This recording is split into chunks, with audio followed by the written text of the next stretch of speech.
What's up, everybody? This is going to be the Willikers Edition, a death metal podcast. So we're going to retrospect the old death metal. I call it a death metal club because when I was growing up, and I was like 17, 18, 19, I don't even think I was 21 years old, I would go to this club in South New Jersey, which was pretty far from my house. And I would go see all these like underground death metal bands at the time. And then a lot of these bands, they became bigger bands. They became the biggest death metal bands of the scene, basically. And there was a very thriving underground scene that was based out of like a Philadephia and South Jersey, and it was at this club called Willikers. And basically, there would be all these like really cool bands that would play there, and it felt like there was a show every weekend. And then this whole episode goes out to Frantic Ann Bowman. She was the facilitator of throwing the shows there. So she basically would make the phone calls or let the band stay at her house or collect the money at the door, or you know what I mean? She would help get the bands there. And then I'm going to have on some other guests to help also, and then other people that would, other friends that would either participate in some of the shows as a band member, help with the shows, or just were fans and hung out. So there's a few people going to come on, a couple invites and people that are going to rock this. So we're going to go into a piece of music first. So thank you for tuning in to Death Metal Podcast. Like normally we go live a lot on Saturdays.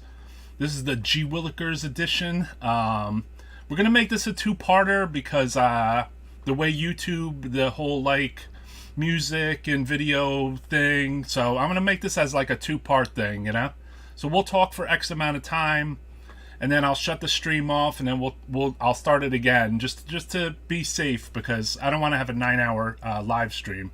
It seems like that's problematic in this world.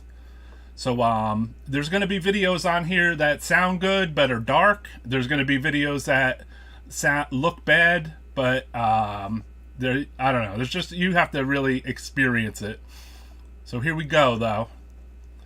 This video in particular I want to show first because I see myself literally like right in the front row.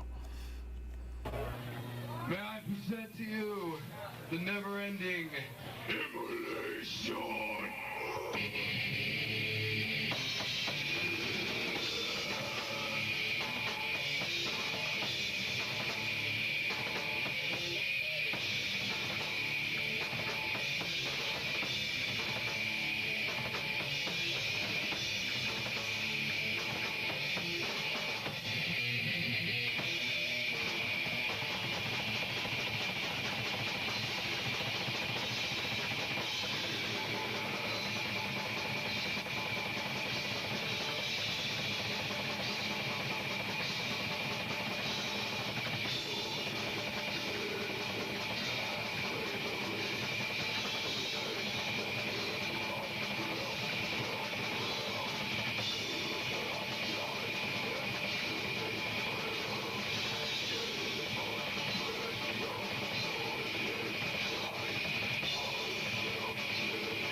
All right, Death Metal Podcast. That was Roy Fox up front with that carcass shirt on. So we got some, guests that were a big part of G Willikers, either as fans playing it, or they even joined this band that just played.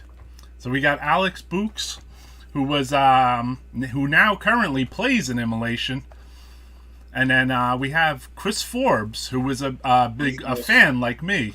What's up, Chris? How you doing, man? So yeah, I mean, Chris reached out to me too to say, hey, I went to every show at G Willikers, and I'm like, yeah, it's like that's another guy to get on here, you know. I live 10 minutes away. I lived over in Marlin, so Pennsauken was 10 minutes away. Wow, that's sick. Yeah, we would drive an hour and 45 minutes to go there. How close did you live, Alex, and Philly? It's probably about 30 minutes. Okay. Like that. Yeah. And a lot of G Willikers fans were like Philly people, right? Would you say? I would say it was Philly, Jersey, and New York. And also a lot of people from Maryland. Yeah, too. Maryland too. Mm-hmm. I remember that. Yeah, and Virginia. The place was our backyard. What's up, Frank Gamble? Yeah, there he is. What's up, DJ Hellhammer? Hello, Alex. What's good, man? Yeah, everybody, thank you for tuning in. This is Death Metal Podcast. This is the G Willikers edition. I felt that, on talking to other friends that I live stream with, I felt that Death Metal Podcast needed to do like a G Willikers edition, because basically, Francisco and I were talking about the Axiom, and then he did like an Axiom interview with the owner. And then he showed some clips of all shows at the Axiom. And I was thinking, you know what, man? G Willikers was really important to me. I mean, for you guys, especially you, Alex, with Goreaphobia at the time, I mean, I know you guys probably played before G Willikers, but I mean, Goreaphobia was almost like the G Willikers house band in a weird way, right? Oh, yeah, pretty much, for sure. Basically, what happened was we had a club in Philadephia called the Empire Rock Club, and in the early years of that club, it was more of like a glam, rock club. But slowly, they started to get like heavy bands from Philly, like Black Task and Anvil Bitch and stuff like that. And then you get, then you get your Universal bands coming in through tours, and Creator played there, Voivod, Slayer played there on the Haunting the Chapel tour. Actually, wow. I wish I saw that. I heard there was like 30 people there or something like that. They rolled up in their Camaro. Yeah. So, but long story short, Empire was closing, and at that time, me and Chris Gamble, who was the singer bass player with me in Goreaphobia, we used to go down to Ann's store called Rock and Roll Plus, and we just started to befriend her and stuff like that. But she was more into, like, I guess, at the time, more like the popular thrash kind of bands and stuff like that. So she never heard anything like super extreme. So we used to like bring demos in there, like whether it be Immolation or Morbid Angel or Autopsy or whatever, but just exposing her to this whole other world. So Goreaphobia only played 2 shows before G Willikers. We played with our original lineup in '89, a place called what was the name of that place? No, I can't think of it right now. But there's a place in Philly, across from a place called used to be the Club Pizzazz. Okay. And this club was across the street from there. So we only played 2 shows there. We needed a new place to play, and Ann was trying to get us into the Empire, and the Empire wound up closing. I guess maybe, I don't know, Chris, you might remember, what, 89, early 90s, something like that? Late 89? Hey, Alex, did you go see the show when Anvil Bitch opened for Cinderella? No, but I heard about those guys. Roy, it was $5. Yeah, but that's what it was. They would do metal shows on Sunday only. $5. Yeah. I saw Violence blow Testament. I saw Violence blow off Testament off the stage when Testament was on the New Order tour and Violence was on the Nightmare. Yeah, this was the crossover of thrash and death metal at the time, right? Yeah. Well, it held about it held about 500 or 600 people, so it was a decent sized club. Yeah, but you know, Brittany Fox played there, Cinderella. It was a lot of that. Yeah. It was more. Alex, did you ever play Bonnie's? Yeah, once. Yeah. Bonnie rocks. Yeah. So getting back to G. Willikers. Yeah. Alex. So long story short, so Ann at the time started managing a thrash band that were outside of Philly called Hazarax at the time, and she was looking to book them, you know, some shows, and she booked a show at G. Willikers for Hazarax, and so you know, I went to the show with her, and yeah, it seemed like a cool place or whatever, and then she booked us, and then we brought Immolation. I think it was like us, Immolation, Apparition, and Hazarax actually. So that was kind of the beginning of like underground death metal coming to. Yeah, that's the show right there. Yep. So this was the first kind of death metal show, full-on death metal show at G. Willikers, correct? Yeah. And actually, that was a pretty historical event because not only, you know, that show happened, but at the same time, Anders and Johnny from Unleashed, they just formed Unleashed recently, just did their first demo. So they came over and they stayed with like Sharon from Decay. They stayed with Ross. They stayed with Will, I think. They stayed with us in Philly, actually, at Henny's old apartment. So it was kind of like those guys there, like a bunch of us meeting each other for the first time. George from who became the singer of Cannibal Corpse. George had a band called Corpse Grinder. Right. And I was friends with the drummer, Mark, who did a fanzine called Chain Letter, I think. Yeah. Yes.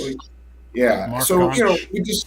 Yeah, so it was like a bunch of these guys from different areas came up from like Baltimore and, you know, New York, and also all these people were kind of meeting for the first time. Paul Ledney was there, you know, John McEntee was there. So, yeah, it was kind of like the meeting of the minds, I think. The meeting of like an early East Coast death metal thing going on. Yeah. So underground. That just started it off, and then Ann started booking there at the club, and then me and Chris would actually just give her, you know, guys that we were in contact with, like, you know, obviously I brought Immo because Bob, you know, and you know, Chris brought Fatal, you know, because Chris was in touch with Mark, I think was the bass player, singer, or whatever. So they were like, you know, tape traders or whatever, like we all were and stuff, and that's just kind of how it went, you know. We just started getting different bands, and I even like Profanatica, their first show, you know, like that was because me and Chris loved Profanatica. I don't think anybody would book them at the time, you know. So we're going to show some more clips from some of the earlier shows, and then maybe you could talk about some of those, and then Chris Forbes also, like, since you've been to many of these shows. Chris was there every show. Every show. So here's an early show right here. Fatal.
All right, I don't know about that comment I threw up there to read it too. But yeah, so that was Fatal. That was an early gig at G Willikers, which we had the flyer here too. Let me see here. We might not do this completely chronologically, but so it was Primeval, Goreaphobia, Fatal, Exmortis. and Exmortis. Yeah, And the shows back then, it says all ages, which somebody was mentioning to me. They're like, oh shit, those shows were all ages, you know what I mean? And then you had band come from Maryland, a band from Michigan, one from New York, and one from Philly, you know? Yep. And this club in particular, what do you call it? They had a bar, right? But it was like kind of detached from the side door, which I never went in. I only went in the bar one time in my life because I was younger when I was going to these shows. Wow.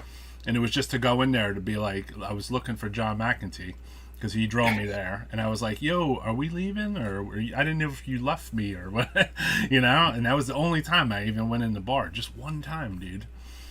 I didn't even, I knew there was a bar there, I think, but I just was so spaced out and so into the shows that I didn't give two fucks about the fucking bar, basically. You know? It was just like I was so entrenched with, like, just standing close to see the shows. Yeah. And then also talking to the bands or talking to the other fans there, either in the parking lot or in between the show, in between the, you know, the acts, or like, you know, there'd be like people there like selling fanzines, or the bands would be selling merchandise. So, and then I wanted to preface this episode by saying pretty much almost every video you're going to see was shot by John Verica. He basically was the videographer for G Willikers in a weird way. I'm sure, you know, he didn't realize it at the time, but he really captured so much history there, which was really important now when you look back at it, because, you know, a band like Fatal might not still be around, you know what I mean? But like Immolation and Profanatica, you know what I mean? And or Cannibal Corpse when they did their thing there. Or like, you know, some of those early Carcass shows, like with it was like right there on the fucking floor, you know? It was just, you know, he captured so much kind of cool stuff that, like, you know what I mean? Like a piece of history. And this was over 30 years ago, you know? Oh, and the sound quality is really good. I mean, listening to that Fatal song, this isn't some, you know, some guy in the back and he's, you know, filming and you can barely hear the band. Yeah, he would go right up front and film that shit. I know. I remember standing next to him while he was filming it, too. Alex knows. Fucking John's got, like, oh my God, so much footage. And then he would get down to Florida a lot and hang out with these bands, and he filmed a lot of bands down there. Yeah, I sent John a link to hop on. If he gets a chance, I'm sure he'll fling in here too. But he, you know, if he's busy, he's busy. You know. Same with Ann. You know, Ann's not feeling well today. She showed me a picture of her spine too. It doesn't look too good. I'm friends with her on Facebook and all that. But it's amazing in some ways that this club was so close to, like, even to Roy. What if this club was out and, like, just say, like, all right, you hear all about Ruthie's Inn, right, and all the crazy shows out there with, you know, X's. This was our Ruthie's Inn. This was our Ruthie's Inn, exactly. This was our Gilman. Yeah. This was G Willikers in some ways was our Ruthie's Inn, because we would never get a chance to go to Ruthie's Inn unless you were on vacation out in California. Yeah, this was our Ruthie's Inn. We've all been to L'Amour's, but that holds almost 3,000 people. They're not going to have Fatal and all these smaller bands playing that ain't booked. Yeah. I mean, you think about it, it's insane. A band from Michigan drives all the way to Pensacola, New Jersey to play a show. Also, Rochevore coming all the way from Pennsylvania. Nuclear Death from Arizona came out and played a few times. Yeah. You know, Morbid Angel, those early shows. I mean, there was a lot of stuff there. A lot of crazy bands. I mean, when you think about it. And this was, I mean, at the time, I mean, you know, Chris, maybe you're a little older than me. So, like, for you, obviously, you were into the thrash scene. So, like, for you to just drive 10 minutes from your house and go to see, like, these small, like, death metal shows, like, I guess they have some kind of, like, impact for you that you were like, whoa, you know, like this. Because I know, I have to say this, G. Willikers had an impact for me. And I wouldn't even be doing what I'm doing now if it wasn't for G. Willikers in a way.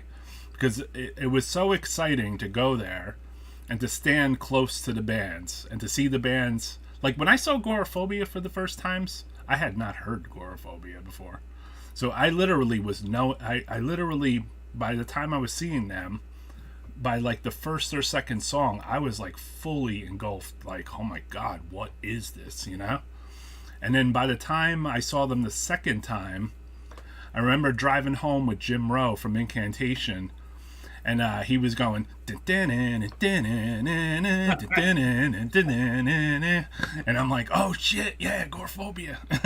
And like, there was no, and like, you guys weren't really selling any tapes, really. I mean, maybe you were, but I didn't catch a handle on one. You know what I mean? So it was like, it was just amazing to know and see a band that, like, you never heard. You know, you just show up and you just see this band. Kids and you're like, just don't. Kids will never understand when you mention tape trading, fanzines. Yeah. All they give a fuck about is Bandcamp. Alex, I'm sure when your next Immolation record comes out, the fucking thing will be on YouTube in 2 days after it comes out. And nobody will want to fucking buy. That shit pisses me off. You know, like, I remember, like, AC/DC. I'll just give it. The last album they put out, within a day and a half, the album was already up on YouTube. People don't want to buy shit anymore. Back then, people wanted the cassettes because obviously CDs really weren't a big thing. People would run over. They would want to buy the shirts. They want to buy the tapes. You know, they want to support the bands. Nowadays, a lot of the fucking kids, some still buy merchandise. Oh, they do. You know, but I just was reading on Verica's page before, speaking of John, apparently the next Judas Priest album is coming out in 4 months. Yeah, let's see how many records they fucking sell it at. People probably just want to download the fucking thing. Yeah. You know? People wanted to go home with something physical, like a tape, definitely. You know, and shirts were cheaper. You know, they'd be bands would roll in, sell them for like $10 each or something. Yeah. You know, and tapes were probably $4 or $5 because, you know, I mean, I want to also say, Fatal probably was not getting paid a lot of money, no. But I'm sure they bought out demos. They probably bought out some shirts. To them, I guess they were just hoping to get enough gas money, and I'm sure Ann put them up in her house, sleeping somewhere. Right. They just wanted to get enough money to get home with gas. You know what? I want to say something, though, too. Alex's old friend, Dave Pagion, he was selling demos. He was selling kind of like dubbed tapes in the parking lot. And I remember he came up to me. He's like, hey, man, you want to buy some tapes from me? And I look at the tape, and I'm like, what is it? And he's like, and it was handwritten, you know? And I was like, that ain't a demo, you know? Because I had bought a demo at that point at a show, you know? And he's like, oh, it has a live autopsy on it, and it has a repulsion rehearsal. And he's like, there's some new autopsy song on there that's unreleased. I'm like, I'll take that shit. I was so excited. I was like, damn, a new autopsy song? Holy shit, dude. Yeah, isn't that cool? That's a cool story right there. Just brings me back. Absolutely.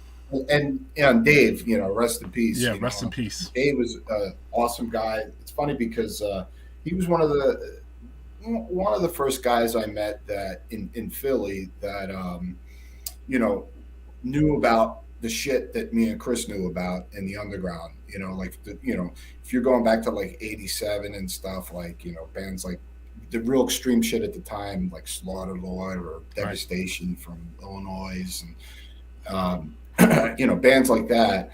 And he was in Carcass, like he had the Carcass demo and stuff, like I did, you know.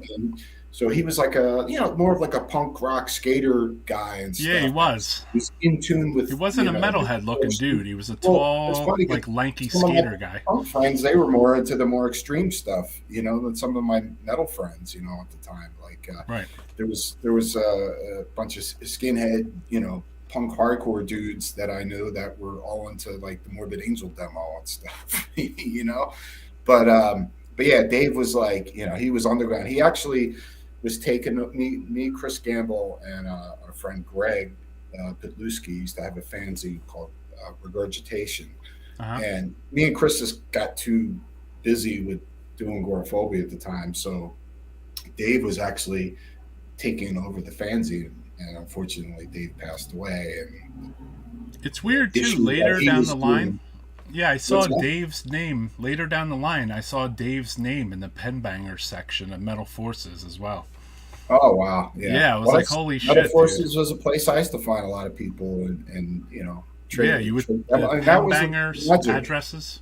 Yeah, that was the mystique and the magic of, you send it away for a fanzine or for a demo and you wait for it, to get it in mail, and the excitement of all that, because you didn't know what you were getting.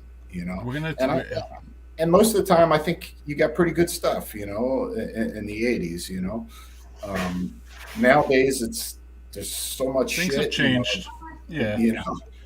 So here's a comment, too, and I know what this is, too. And there was another older camera that filmed, too. I have a Mortician show from 8/23/90 with John and this other dude, and you could see John's Mortician video. So that was Frank from Decay. He would also film over there. Frank and Ephraim. Oh, yeah. Frank. Yeah, so Frank was like a kind of a prolific videotape guy. And like the video cameras back then, right? They weren't like some handheld thing. They were like a big fucking... Oh, yeah. It was almost like they had like a side strap with a fucking VCR on their body, Yeah, Berica told me a couple times he was at L'Amour's and he got caught. I guess it was the Carnivore reunion show. They wouldn't let him film up there. Right. So you got to be sneaky about it. Yeah, we're going to get into some more music here. They were mafiosa L'Amour's. Yeah, or they just like the bands didn't want to be filmed, maybe. Yeah. Alex, did you ever meet Scott Healy at any of those shows from Total Thrash? Oh, I knew. Well, Scott is the one that got me into demos and stuff. He's the guy, and he had a band called the EAB up the left. Yes. Vinyl Bullfrogs. I used to go see them practice, seen them play at Club Pizzazz a few times. But yeah, Scott was like extremely instrumental because, I had Voivod and, Slayer and Possessed, Destruction, all those bands. But he introduced me to a world I didn't know really existed. Demos. So yeah, so in '86 is when I started tape trading and stuff. And actually the first demo I ever got wasn't the original, but it was a copy, was the Infernal Death demo. I think it was like 85 or whatever. So that was my exposure to death. And then I heard that and I was just like, holy fucking Christ, this is the most brutal shit ever.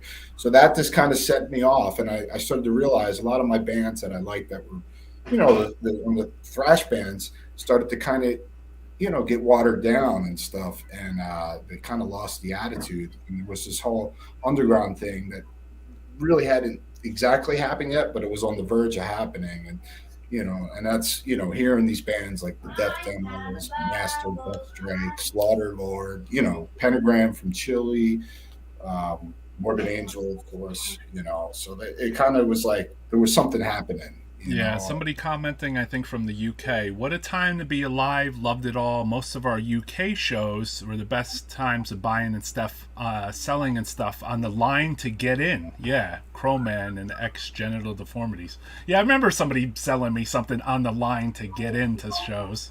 Sure. Yeah. All right, we're going to play some more music, guys. We're going to... this is going to be a double episode, too, due to YouTube's, weirdness. So, I can't just have, a fucking long-ass, 10-hour podcast. So we're going to play a lot of shit, and then I'm going to do it again, basically, just to chop it up.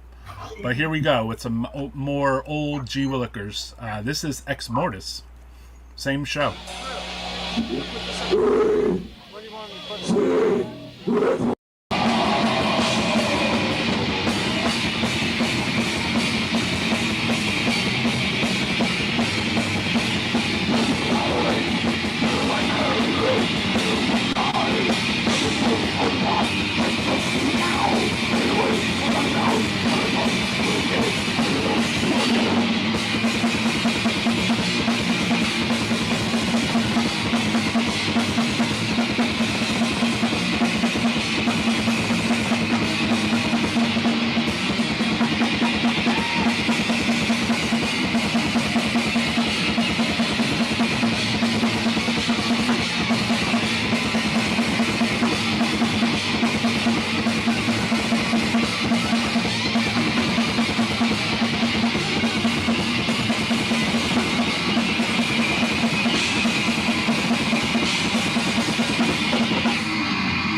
All right, so that was Exmortis from, again, this was the gig, a very early gig of G. Willikers.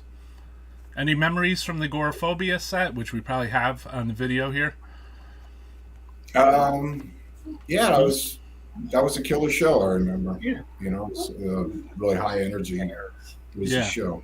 Do you recognize? Yeah, when you see the front row of these shows, do you see like people you know and stuff? Because there's another video on here that I saw someone that's passed on. I saw like I think on the last one I saw Debbie from Out of the Underground. Debbie, she was standing there. Saw you. Yeah, I'm in that Immolation video. Yeah, and that's funny. That Immolation video that's Craig Smolowski introducing Immolation. Oh, it is? Okay. Yeah. Little did he know, like a year or little over like a year or two later, he'd be in Immolation. He's in the band. Yeah, there was a lot of cool stuff. I remember there was an early time of I went to I think the first real show that I went to at G. Willikers was Nuclear Death. So it was Nuclear Death, Mortician. Yeah, it was a killer show. It was like super eerie. There was like fucking like there was like baby dolls on like nooses and stuff hanging off the stage, like on the top of the stage when Nuclear Death played. Yeah. And Mortician, just obviously, I had seen Mortician maybe like a month before, and I was completely blown away. And actually, at that particular show, I believe it was at that show, I had bought this fanzine, and this thing was like a friggin' gateway for me. Jeff McClellan from Virginia put it out. Death Vomit Zine. Oh, I remember that. This was a phenomenal zine, dude, and it had amazing fucking addresses in it, man. Is that the one that had all the different colors every? Yeah, it was the one with all the different colored pages. Exactly. It was a cool concept, but sometimes you be like in yellow. Yeah, the yellow. At all. I know.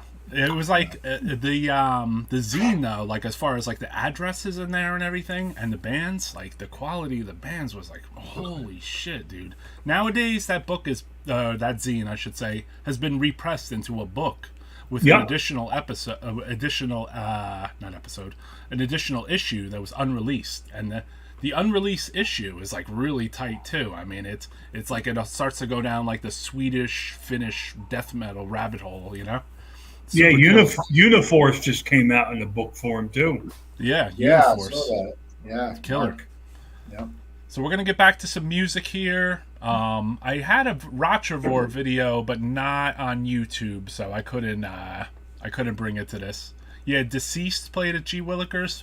We did talk to I talked to King Fowley today. I asked him to if he wanted to join us, but he said he was busy. Yeah.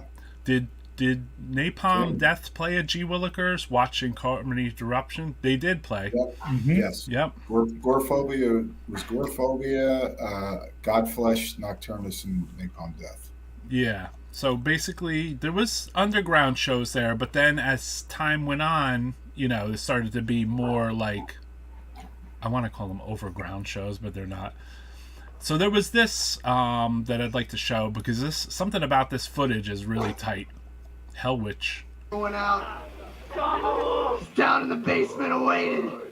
The torture chamber. You guys know this one? Alright, I want to see some audience participation.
Yeah, that was King awesome. Valley right up there.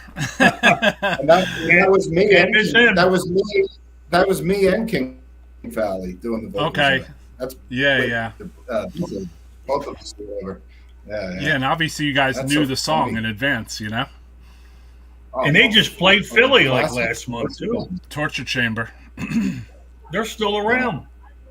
Yeah, they're still doing their thing. They're still playing. The new album's killer, man, too. They're playing in some festival, or they played yesterday at some fest in Florida, actually, too. So Hellwitch still staying strong, definitely, dude. Oh, nice. I wanted to talk about this because this was something that would go around back then. This was like an old flyer for like this schedule of G. Willikers, you know what I mean? So basically, Frantic Entertainment, September, August calendar. You know, and then you have the Goreaphobia, Mortician, Nuclear Death, Hazarax Nocturnal show on there. You got a death show with special guests, Carcass and Goreaphobia. And then somewhere in the middle of September, Disharmonic Orchestra, Immolation, Incantation, Mortician, and Goreaphobia. Watch out for Last Rites, Desecration, Astaroth, Insaniac, Hellbound, Vital Remains, Fatal, Lucifer's Hammer, False Prophet, Chemical, and then there's another show above that, I'm sorry, Baphomet, Exit 13, Rochefort. So this place was completely banging, man, you know? Well, you know, that was in a 2-month period, dude. Well, you know, the thing about G. Willikers is the people that were there, you know, for those few years, that they were there for the music. Period. Right. You know, they weren't there to just hang out or try to pick up, you know, chicks or whatever. You know, it was like they were there for the music. You know, unlike some other clubs, which was kind of, you know, people are just there to be cool, whatever. And you know, this was all about the music. It was, man, and everybody would stand up front. There was nobody in the back, right? Like ever. Like literally, like maybe when the band was over, people would go in the back and talk. Right up. Yeah, everybody stood up front. Everybody almost put their foot on the stage to be like right there, you know. Yeah, you were like one big family there. And we got another family member here, Drew Elliott. Hey, has joined us. How's it going, Drew? Me? Yeah, good. We can hear you good, brother. Awesome. How you doing, my man? I'm doing good. Feel very good. There he is. And I heard. Yeah, Alex mentioned offhand, Drew, that you had moved from California or something. Yeah. I just came from California, 1988. Okay. And then I was trying to remember the first time I went to G. Willikers, And I honestly, I can't remember, but I have a feeling it had something to do with probably one with the Exmortis guys. Okay. Yeah, maybe. Yeah, because those guys contacted me, and I think the first show we went to New York to Streets to see Napalm Death. That's where I bought my Exmortis demos in the parking Yeah, lot. yeah. Oh my God. Yeah. So and then I know we all went to see Carcass at G Willikers too. Yeah.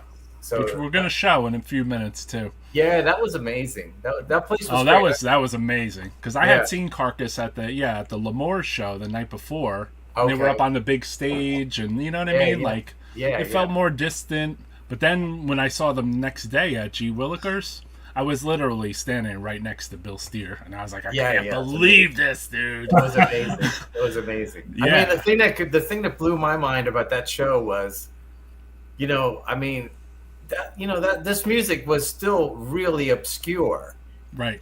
At that time. And I remember going to G Willikers and just a huge line outside of that place waiting to go see Carcass. Right. And I was like, this is amazing. And then, it was really like the East Coast was there. Yes. People from Virginia and New York, the whole scene was congregating there. It was amazing. I loved it. And that was kind of the coolest thing about G Willikers, right? Yes, exactly. You like Chris Forbes said here, the West Coast had Ruthie's Inn, we had our own version of that here, right? You know what I mean? But the death metal version, you know? Yeah, you were not going to get 20 people at a G Willikers show. Yeah. No. And I mean, it felt good because for me as a youngin', I was just getting into it, you know what I mean? So everything was so fresh, man, for me. Oh, yeah. It really changed my life in a way. Right. I mean, it literally was fresh because it was really just coming together then, And the band, everybody was how old are you, Alex? You were like, what? 18, 19 years old. You were Yeah. I mean, I think I was 23, 24 or something like that, Yeah. I was 17, 18. Yeah. Everybody so I was super young. Yeah. Mostly 18, It was a special time, just like any other time. You have the late 60s or the 70s or the early 80s with the early heavy metal and hardcore. Right. This was kind of taking music to another level that it wasn't really done. I don't think that you could ask anybody from the beginning of our music, it wasn't consciously done. It would just happen, out of frustration. Yeah. It's like that thing where in the bigger picture nobody cared. But in the small, it seemed like everybody cared. Because, like I said, the whole East Coast would come to go to Willikers to see Carcass. Yeah, or bands would play songs that you'd never heard before. You know what I mean? Yeah. There'd be something like this, which I could show on here, which it really was only done here.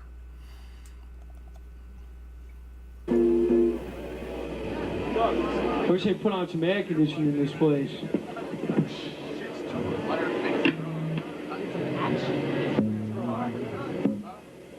All right, this next song goes out to Tom and Andy for helping us get down here. This is an instrumental. It's called Crippled, Sick, and Starving.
Right, so that was an unreleased Suffocation song, but that was actually like 4 Suffocation songs, right? From like the later couple albums and the next album. Because you hear the riffs in there, right? Right. Some of those riffs ended up on the first record. What's going on, death metal chatters? Anyone remember the Bolt Thrower Sacrifice show? That was nuts. Yeah, I have some footage of it on here too. So we'll get to that. That was the night. I'm trying to do things a little chronologically if I can. You know what I mean? As best I can. It's difficult because there was so many shows, right? Well, that Bolt Thrower show is the show where there was like a fucking melee. Nazi skinheads, whatever. And long story short, myself, Bob, Ross, Tom Wilkinson at the time, and Craig were all together. And as the place erupted into chaos in G. Willikers, we jumped into their car, and then we were following Bolt Thrower's bus, and then we were getting chased. In other cars. It was fucking insane. Yeah, that is crazy, dude. It would get a little crazy down at G. Willikers. There was another show which I'm going to show a clip of the band, and then I'm going to tell a story about this particular show because something had happened after the show, and these are good friends of mine too.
All right, so that was Putrifact.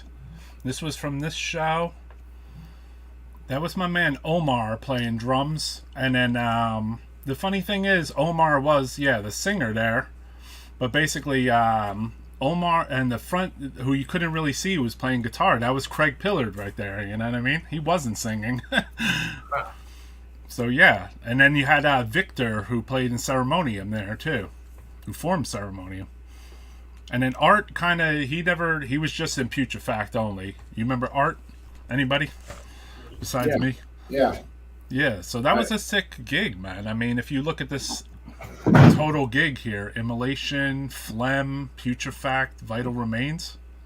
Yeah, I remember playing with Disharmonic Orchestra and Immolation. I don't know if that's a weird lineup. Yeah. I mean, Putrifact I remember seeing, a few times. I know. I wonder if that was the first time they played or the second time. Because I thought... I remember meeting them on the side of the highway one time. Like, we were driving down there, and I was driving with McEntee, and we got, like, flagged down, kind of, and, like, the guys from Putrifact were, like, on the side of the highway. But here's the thing with this show, though, right? So, basically, my friend Omar there, the drummer-singer, he went down to the 7-Eleven to like, go get some chips and a drink or whatever. And then he came back with a big-ass black eye. He's like, yo, I just got jumped over at the 7-Eleven, dude, right? All of a sudden, dude, everybody from G. Willikers, like all the fans and bands and all these people, they all come fucking pouring out. We all go running down the middle of the street. Frank from Decay pulls out a fucking machete and shit. We went looking for whoever beat up Omar, dude. We were gonna fucking chop them up, basically, dude. It was it was a crazy fucking scene, dude. Like, there was like fucking like 25 fucking metalheads that all ran to fucking just like a block away to the 7-Eleven. So it was like, we were like, yo, Omar, you all right, bro? He's like, yo, man, I just got jumped, bro. And then all of a sudden, dude, like, everybody's like, yo, let's go kill those motherfuckers. So it was crazy shit, man. G. Willikers, every time you did go there, there was never any loss of, like, action going on, you know what I mean? Yeah, it seemed like there was every weekend there was a show. Even that, I think there was that one show, there was Nuclear Death. We were talking about, and I think it was Nuclear Death on a Thursday, and then Sunday we played with Carcass and Death. That's crazy, dude. That was a wild couple days. Yeah, that was, because I went down there for both of those too. And I remember I was driving down there to that Carcass show, and I was with this guy Tom Triano and these twins, the Kincaids. And fucking Ronnie Dia was following us in the car with Nick Orlando from Evoken. And their car broke down on the way there, like in Elizabeth by exit 13 in Elizabeth or whatever. And we were like, yo, are you guys all right, man? Carrie Ann, what are you guys doing? Like, you guys gonna whatever? And like, and they were like, I think I was in their car. And then Tom Triano was like, yo, we got room for one more person, and you're from Kearney anyway. He's like, why don't you get in? I'm like, yo, my friends. And I went over to Nick and I was like, yo, they're asking me to go with them, bro. And you're stuck here. I don't know how I feel. And then Nick was like, yo, go with them, man. I was like, all right, bro. Sorry, man. I was like, I hope you guys need help. A tow truck. There was no fucking cell phones back then. You know what I mean? No.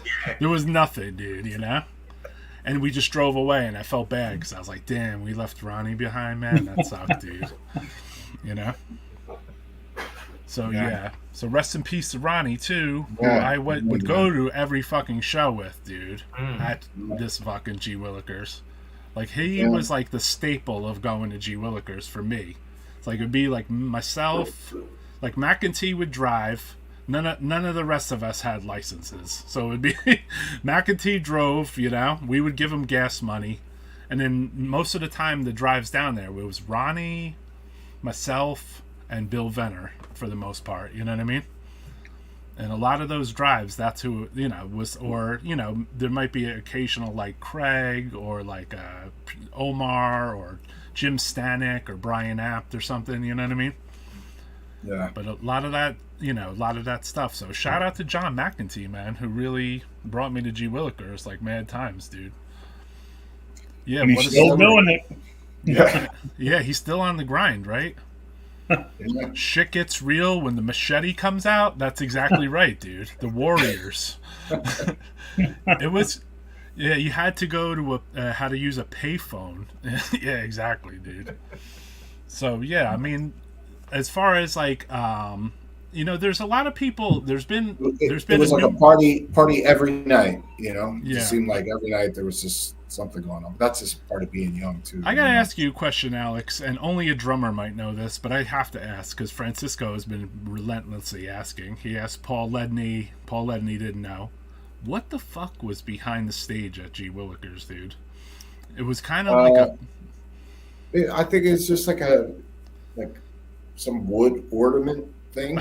Okay. It always looked like a garden fence. Yeah. Some kind of But it had like silver tinfoil behind it. Like that's how I recognize videos. Like, oh, that was at G Willikers.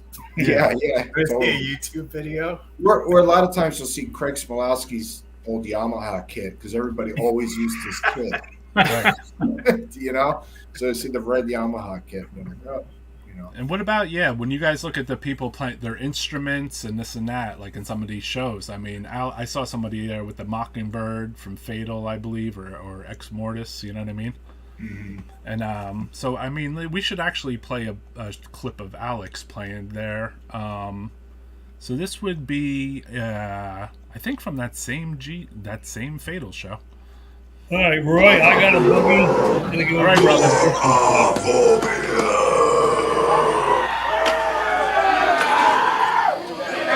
To Christ in trouble.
Right, Death Metal Podcast with Goreaphobia, double shot there. Alex, that was pretty destructive footage there. I saw Henny in there. Yeah, a bunch of kids. Yeah, a bunch of kids, basically, dude. Yeah, really. I mean, that's, like, I think that's probably part of what resonated with me, too, as a fan, going to these shows, and I felt like everybody was, like, my age, compared to, like, maybe, like, like the thrash bands that all kind of seemed older to me, which they were, Maybe not for you, Drew, no offense. Yeah. They're all kids. They're all kids. Yeah. For me, Drew was coming here, and he's like, damn, look at these kids. I think the youngest guy was, from our crew, was Ronnie Dio. And he looked older than everybody. Yeah, the fucking Ronnie had beard, tattoos, mustache. the whole thing going and stuff. He had a beard, it's like... I know. And he was like 16. Yeah, 14 or 15 or something when he joined. Yeah. I remember I remember one of the first time I went to G Willikers, because like I had gone to shows in New York, and I had gone to Streets and stuff, and like say for Streets you had to be like 16 to get in, and they wanted you to prove it basically. So you would have to bring your birth certificate. So like I didn't have my birth certificate, so like I had to borrow someone's birth certificate, and I was only 15. So like I wanted to get in so bad though. I was like, yo, can I borrow your birth certificate, dude, to get in? And he's like, yeah, sure, no problem, dude, because there was no photos on there, obviously, And then I got into Streets. I was like, yes. Were there a lot of shows at Streets? Yeah. I'd only been there one time. A lot of bands played the Whiplash, Nuclear Assault, Death, with Immolation. That was where they started first. Rigor Mortis, right? Rigor Mortis and before Immolation. Oh, wow, yeah, okay. Yeah, a lot of bands played there. I mean, from like almost during the same period as G Willikers, though, in a way. Like a little before it, like about a year before. Yeah. You know. And then that Napalm Death show there, that was like a big thing for me. Yeah, that was actually, I think that was like Craig Smolowski's last show with Goreaphobia, because he just signed on with Immolation at that time, and then he still did that show with us with Napalm. Yeah. I was talking about the Napalm show at Streets. Oh, no, the Napalm show with Immolation and Revenant. With Revenant, right? yeah, that was crazy. Yeah, Napalm too. Yeah, that was. Yeah. And then Napalm, I thought it was going to be Lee Dorian, and it wasn't. It was Barney. Yeah, that was the Barney. Yeah, and we were also shocked because we were like, "Yo, that's the fucking guitarist from Terrorizer up there, man." You know. Which kind of like took the blunt force off Barney being up there, you know. Mm-hmm. But that was a big time for me, man, being young, and also Immolation. Like, I had heard their demo at that stage, but never actually seen them live. So that was the first time I seen Immolation live. Right. Which they blew my fucking head off, and then they were selling the second demo at the show, and I was just like, "Holy shit, dude!" I couldn't wait to listen to it, man. Amazing time, man. Rest in peace, Jesse. Yeah. Exactly, bro. Yeah, another one gone. So many. Yeah, man. Too many people are, passed along, from the older scene, And then there's, like I said, there's a video. I don't know which one it is, but it's in here. But there's somebody in the crowd, and you see her off to the side, and then she passed away, like literally in like 90 or 91, Oh, Lisa Marie. Yeah. Yeah. So it's like, damn, dude, this is so like long ago, Yeah, it's crazy. So, do you have any, like, as far as like, well, what were you playing back at that particular show? You had your Napalm Death shirt on. What was I playing? Yeah, your guitar. Oh, that was my old Ibanez X series, which it was a cheap guitar, but I wish I still had that thing. That was super cool guitar, That guitar recorded the demo with that guitar. Right. Yeah, and then I don't know what I was using. Somebody's stuff I was borrowing. I think probably Frank from Decay. I think I was using his Crane amp. Okay. Everybody was commenting on the sound of G Willikers, and being that you played in G Willikers and you were in one of the bands that played there a lot. What was the sound like in there? Was it good on stage? Was it? I mean, it's hard to say when you're a kid, and Right. everything sounds amazing to you, but so who knows? It could have sounded fucking terrible. I don't know. But, Was there a sound dude there normally, or yeah, same there was dude? a guy. What the hell was his name? I can't think of his name right now, but he used to hang around this band from South Jersey called Damnability, Right. and I can't remember his name, but yeah, there was a sound guy there. Yeah, I mean, sometimes we throw him a couple bucks and he do a I good was job. really backed by the soundboard there, Yeah. The only thing I remember about the being backed by the soundboard was there was this area back there that had these guys in it one time when I went in there. Ourselves. We don't want anybody other to do it for us because we know what we want. We don't want to share more than anything we get. Has Nuclear Blast hooked you up with any tours or anything? No tour went. Nuclear Blast haven't supported us yet at all. The only thing we do is releasing our albums. That's all. What's inside? But next year's talk that we're gonna tour with Atrocity, the German Atrocity. Yeah, that's gonna be set up by Nuclear Blast. they're great. What other cities have you been to here? Well, we gone down by Greyhound, so we went through many cities, but we stayed in Memphis. Memphis, yeah. Graceland. Did you go to Graceland? Yeah, sure. What did you think of Graceland? Great. Trivia to Elvis. Did you go to New York? Yeah. We're going to New York tomorrow again. New York is a cool place. I like it a lot, yeah. We stayed in Houston a lot. It was cool. A long time, for about 1 week. fucking hot in Texas. It was so hot. It's totally different to Austria. Because this time in Austria it's pretty cold. That's right. What's the strangest thing that you've seen here? Strange thing that you can't get beer under 21. Oh, yeah. The hippie parents of everywhere slept in New York. Oh God. Yeah, and the fluoride in the water. That you can't drink it, you get sick of it. What? The fluoride in the water.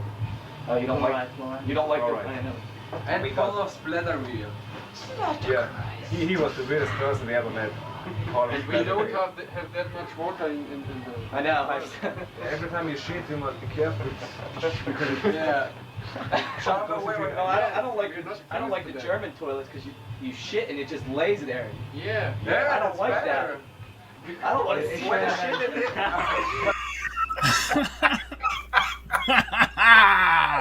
Wow. So yeah, that interview was recorded in the G. Willikers bathroom, basically, with Disharmonic Orchestra.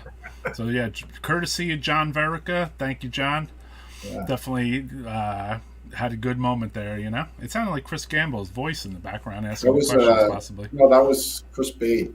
Oh, Chris Bade. Okay. Chris Bade did the zine with John Verica. Yeah. Yeah, Decaying Visions. Decaying Visions. I feel like my memories of G. Willikers are polluted by those videos. Like, I don't know what is my memory and what are those videos, you know, like, because I had those cassettes, you know. Right. You know, you watch them over and over again. You're like, was I at this show? I think I was. Yeah. I remember that Disharmonic Orchestra show in particular. They kind of blew. I mean, no offense to the rest of the bands, but they blew almost everyone off the stage that night, dude. Too weird to succeed, that band. Super technical and like, you know, just like a 3-piece up there, just killing it, dude. Yeah. That 7-inch is great. Their album is good. The first album is really good too, but the 7-inch is really, really good. Oh yeah, just too weird to like catch on. And it was different for us because it was like kind of like, oh, here is a band from Austria playing in fucking G. Willikers, right? Yeah. Do you know anything about that, Alex? Yeah. The split with Pudge and Stench, you know. Like, how did Disharmonic Orchestra end up at G. Willikers? Any idea on that one, brother? Yeah, I'm trying to remember. I know they came over and they just wanted to play a couple shows, underground shows, and I don't remember who they talked to or whatever. I was never in contact with Disharmonic. Right. I don't think Chris was either. But I know that they did Day of Death. Pretty sure, right? Yeah, they did. They were like an add-on to Day of Death. That went in Repulsion, from what I can remember. Well, they stayed with Paul from Splatteria because he told me about them guys, and he mentioned it in that dinner. Yeah, I just heard that. I just thought it was so funny. I just saw Paul recently, actually. Yeah, and Paul, they're like, oh, the weirdest guy we ever met. I'm like, yeah, that's Paul from Splatteria, dude. Yeah, you know? Still going, man. And we stayed at Paul's house too when Flem was down there, and Incan and shit, AC. Yeah, I stayed at Paul's house for like a week. Or whatever. Yeah, everyone stayed there for like weeks, and his family would be there and shit. It was a little awkward at times, right? Yeah, but they were welcoming as hell. His family, they were great. They were, man. Yeah. Texas boys, exactly. Yeah. Europeans, good point. European standing toilet could get gnarly. What's up, Brogu? Hey, Mary, how's it going? Let's see here. What else in the comments? They complain about fat girls here. Let's see. Hold on a sec. I just wanted to see. I thought there was something else they were talking about there because it is a little different. But okay, hold on. What was the name of the vids prior to Decaying Vision? Thrash something? Yeah. I think it was just thrash metal or something that John did. Right. Well, yeah, I have some downloaded of the Decaying Vision comps here, but the thing is, they're intermixed with video footage from like Florida too, you know? Yeah. But some of this stuff made it onto some of those comps too, you know what I mean? Yeah, there's a lot of it's on YouTube still right now. Yeah. Well, I'm encapsulating it here. One of my favorite videos of all time is King Fally outside of G. Willikers explaining the concepts of all the demos. It's just brilliant. It's just the greatest thing ever. We might have to find that. we might have to show that, dude. Let's see, though. I just spent a couple of days with King a few weeks back in Mexico, and oh my god, he's still full on as he's ever. he's a national treasure. Oh That my guy. god, dude, the I fucking best. love him. He's the greatest. Yeah, King's awesome. Yeah, King is the man, dude. And King came pretty far to go to G. Willikers. Yeah, well, you know, 2.5 hours maybe. Whatever. Yeah. They're from Arlington area. Yeah. So. Yeah, and then thrashing right up front with you, Alex. They took me a long time to understand that band. Same. I gotta be honest.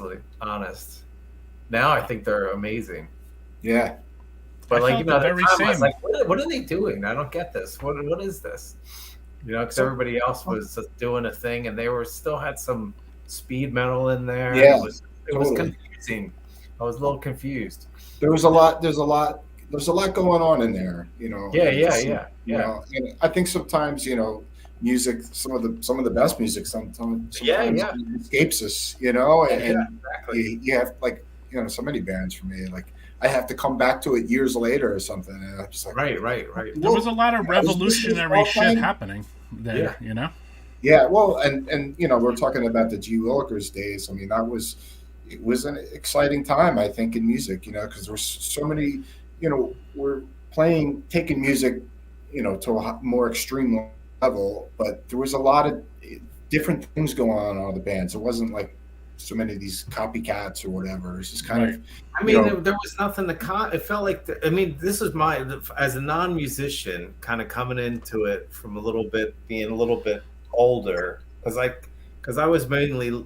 I mean, I was into heavy metal and stuff and death metal, well, whatever, like Frost and Venom and all that stuff.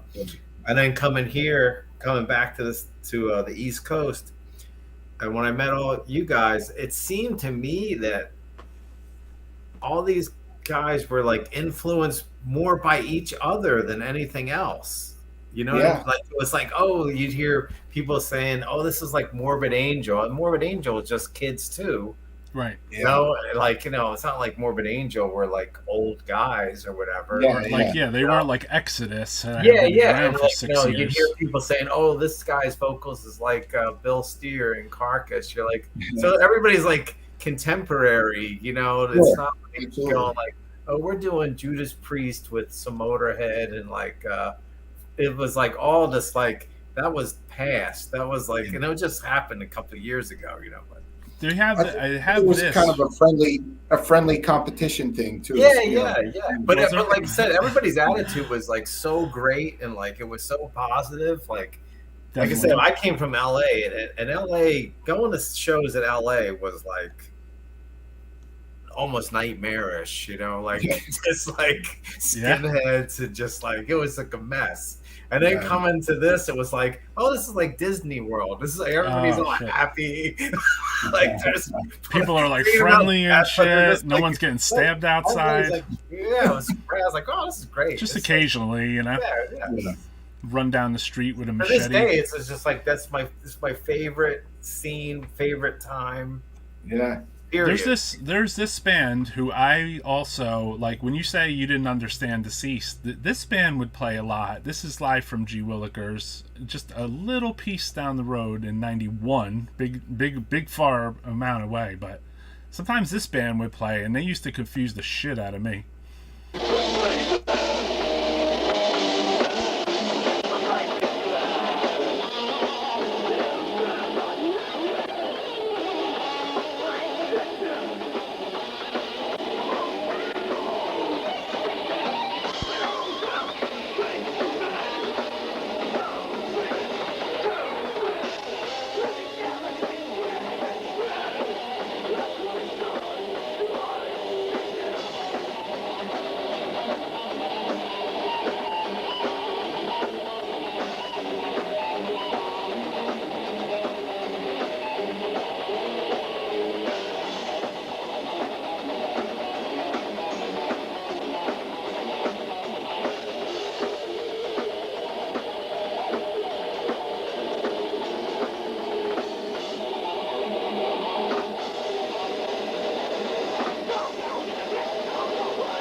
So yeah, Ripping Corpse. They were very revolutionary and weird for me at the time. Great band. Yeah, great band though, man. Really great. They had their own unique sound. You know, it's like it's got more like kind of hardcore kind of vocals and but he had this high pitched scream was ridiculous and he had that high pitched scream that phenomenal band. And I think didn't he change to the weird Garth Brooks microphone at one point? I think he did. Maybe. I think he changed to that at one point. At some point, maybe. Yeah. You know what? Ripping Corpse were also kind of important to me, not as hearing them, but basically I ended up on Ripping Corpse's mailing list after buying their demo that Eric Rutan had sent me. And what do you call it? Every week they would play a show in New Jersey somewhere at like the Brighton Bar or Stone Pony. Long Branch, like a lot of down there. So basically, Red Bank, right? Red Bank. Yeah, Red Bank. They would send a flyer almost every fucking week to my house, and I was a little kid basically, and I couldn't get down there, and I was like, "Holy shit, what is this? Revenant, Ripping Corpse, and whoever, like some thrash band maybe." But those flyers meant so much to me, dude. I don't even know where the hell we were. I went with Exmortis up. I had to think of Northern Jersey to play with. They played with Ripping Corpse, but I can't even remember where the hell we were. And I know we were at a diner with Deceased, and that was pretty funny because it's one of my favorite old little. It's not even a story, but we'd be eating. We were ordering our at the diner, and King Falley's going to the waitress this is Drew Elliott, Face Fate. As if she doesn't know what that is. I'm super famous. Drew was kind of legendary to us too. Because, Drew, you were legendary to us. He did, Season not to that waitress though. Yeah, not to her. Season of the Dead for me is one of the greatest metal albums ever. Period. Yeah, it's great. And he, did that iconic art on there. So that was for me, Chris to get him to do our 7-inch was a big fucking deal, Yeah. And then, we knew his work from some fanzine stuff, New Renaissance stuff, Blood Feast, and Exmortis, obviously. You were the death metal artist of the time. You know that, Drew? In a weird way. I just kind of lucked into it. I lucked into it like Anne lucked into it. Right. Gotcha. Anne Boleyn lucked into it too. She's a heavy metal person. Okay. Yeah. She's she was in the Dio and Merciful Fate. That was her. She's thing. Heretic. Wasn't that her band? Heretic. Hellion was her band. Hellion. That's it. Yeah, Hellion is her band. And then, is that the Blood Feast artist? That's correct, William Diamond. But she was cool enough to put those demos out and put those comps out, like the Speed Metal Hells and the Satan's Revenges.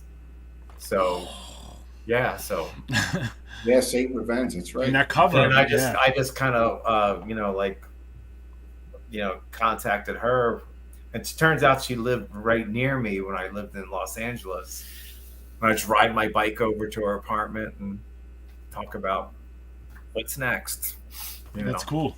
Yeah, New Renaissance was super important, especially those comps. Yeah. The Speed Metal Hells and because I would say this as a consumer, as a young lad of 15 to 17. I was trying to get the most for my money, man. So right, demos meant I could get 2 demos for the price of 1 cassette. And then a compilation tape, forget it, dude. It was all right, this has 15 bands on it. No, most of them had 12 bands maybe. Yeah. But then, you got to hear Necrophagia. You got to hear, Necrovore on the one, Morbid Angel, Death with the speed metal, or Metallica. Or so those were but then they would throw in some junk in there too. Yeah. Like Omen or something. Right. You gotta watch it with that. Oh, you're gonna watch it now. Watch it now. I knew that would put a response. Yeah. But yeah, I mean, I thought that was like, at the time, those were like important gateways to be like, well, who are Necrophagia, And the first band I ever wrote to was because of a New Renaissance record. It was Necrovore, and I had written them a letter because their address was on the back. Okay. Yeah, so that was the first letter I ever sent to a band, which is kind of ironic that that's such a heavy fucking band too, Yeah. I think my first pen pal from like a band was Tommy Stewart of Hollow's Eve. That was actually my first guy that I started corresponding with. So this was, I guess, after Tales of Terror had come out, before Death and Insanity. So where were they from? Hollow's Eve, Georgia. Okay. And I remember that he's the first guy, like, in an actual band that I started to kind of correspond with. Go back and forth with. The whole demo buying and trading and video trading was a very big thing, obviously, So it was like, even like John Verica's videos would kind of make like the rounds back then, and then you would get a copy, and instead of having like a copy of a tape trading tape, you would have like a video tape with like 5 bands on it, and there'd be like an Immolation video, and there'd be like a Ripping Corpse one, and there might be some like horror movie tacked on the end or something, Well, here's a funny thing about like the timing of this stuff. Like when I started doing artwork for Exmortis, they were asking, what do you want for it? And I was like, oh, if you just get me some video of some cool shit, that'd be awesome. If you have any Celtic Frost or something, that'd be cool. Of course, they send me a videotape and it has like Juices Like Wine on it. And I'm like, not this. Oh, wow. You're like, I wanted that into Crypts Arrays video. Exactly. It's like, I wanted like a video of Fenders, of like the one they showed on U68. Yeah. You got like the Cold Lake tour, Yeah. I didn't think it was even just the I saw that video. tour. I saw that. You? I saw the Empire Rock Club. It was wow. Yeah, the last tour I saw them on was Into the Pandemonium, which was actually awesome. So, yeah. I stood outside for the Cold Lake tour. I remember we stood outside to try to mock them, but we didn't get to do it. We stood outside just to mock the band. I remember that much. They opened with that song. Right. Yeah. All right, so getting back to G. Willikers here, there was this really unholy band, and then Alex, you could talk about them afterwards. You ain't got no face! Yo, put some bass in the PA.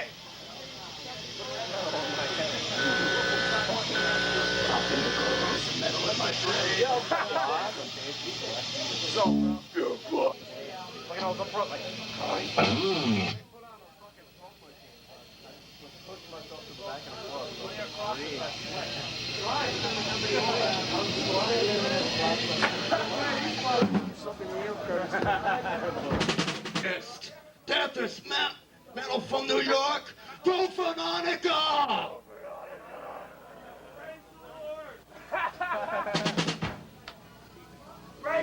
Go Phenonica!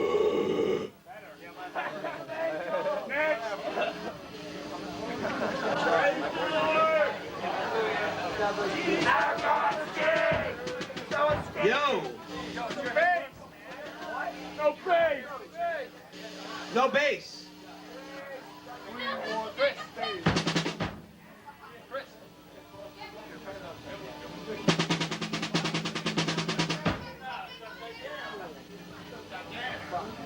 Jump over. Yo. Let's go. Really? We love your spiked belt, pal.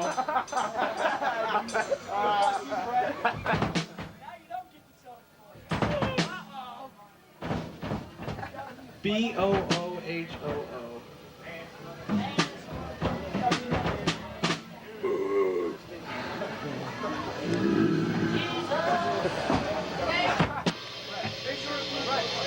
Fuck the church!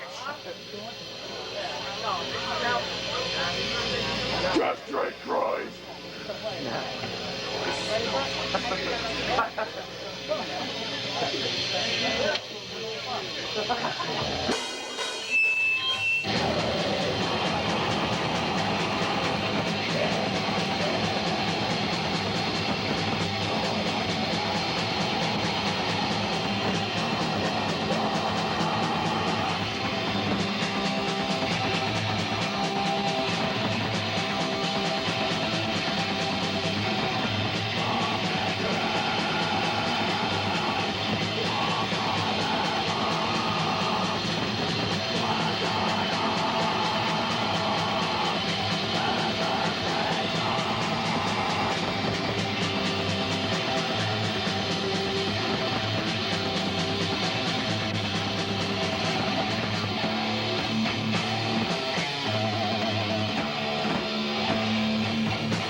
For Incantation, Heavenly Father, take the place of raping of angels.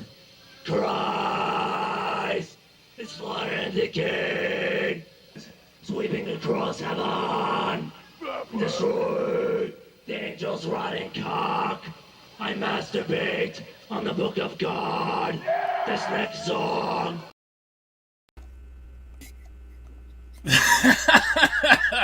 Yo, that was the best part, though, man. Dude, that was the best part of the show, man. Paul could just do spoken word. He doesn't even need a band. Yeah. So I wanted the viewers of Death Metal Podcast to kind of get the backstory on the Profanatica playing there. Alex.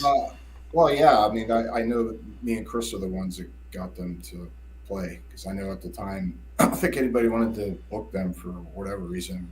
We both love Profanatica. So. And that was their first show. I think so, yeah. Yeah. So, I mean, at the time, yeah, like, don't cut the profanities. They were moving into the next song, so we could play a double shot, you know? He's nasty. Hell yeah, dude. No shaming the DJ. No kink shaming. So, yeah, I mean, that was a big... I remember, like, I was in the crowd, so, like, it's so funny, too, because when you see these videos, you see people's hair, like, right there.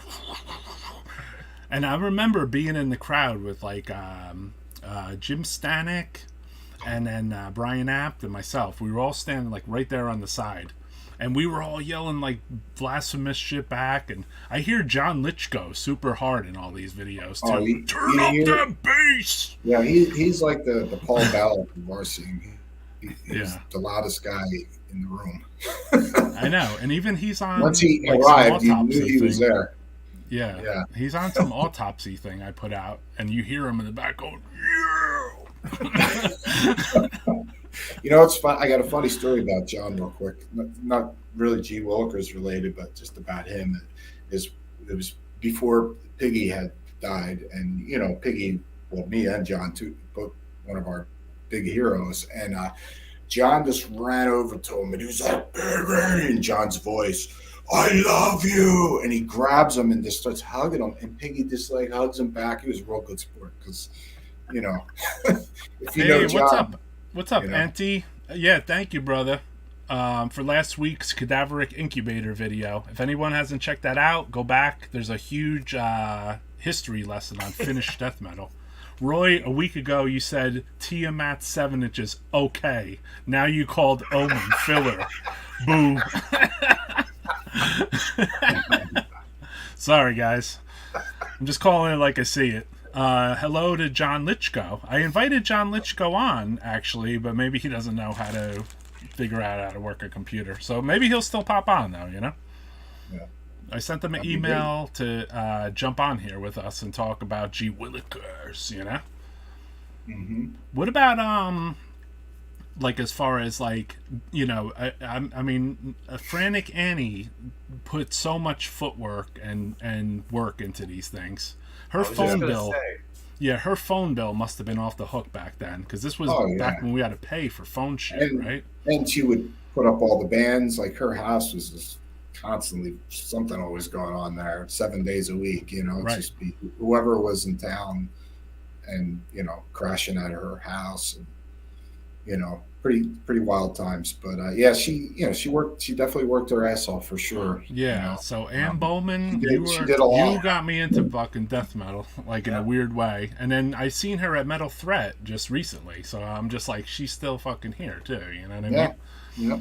So it's like she worked at Rock and Roll Plus. That was a big connection in Philly, like that record store. You know, like that's.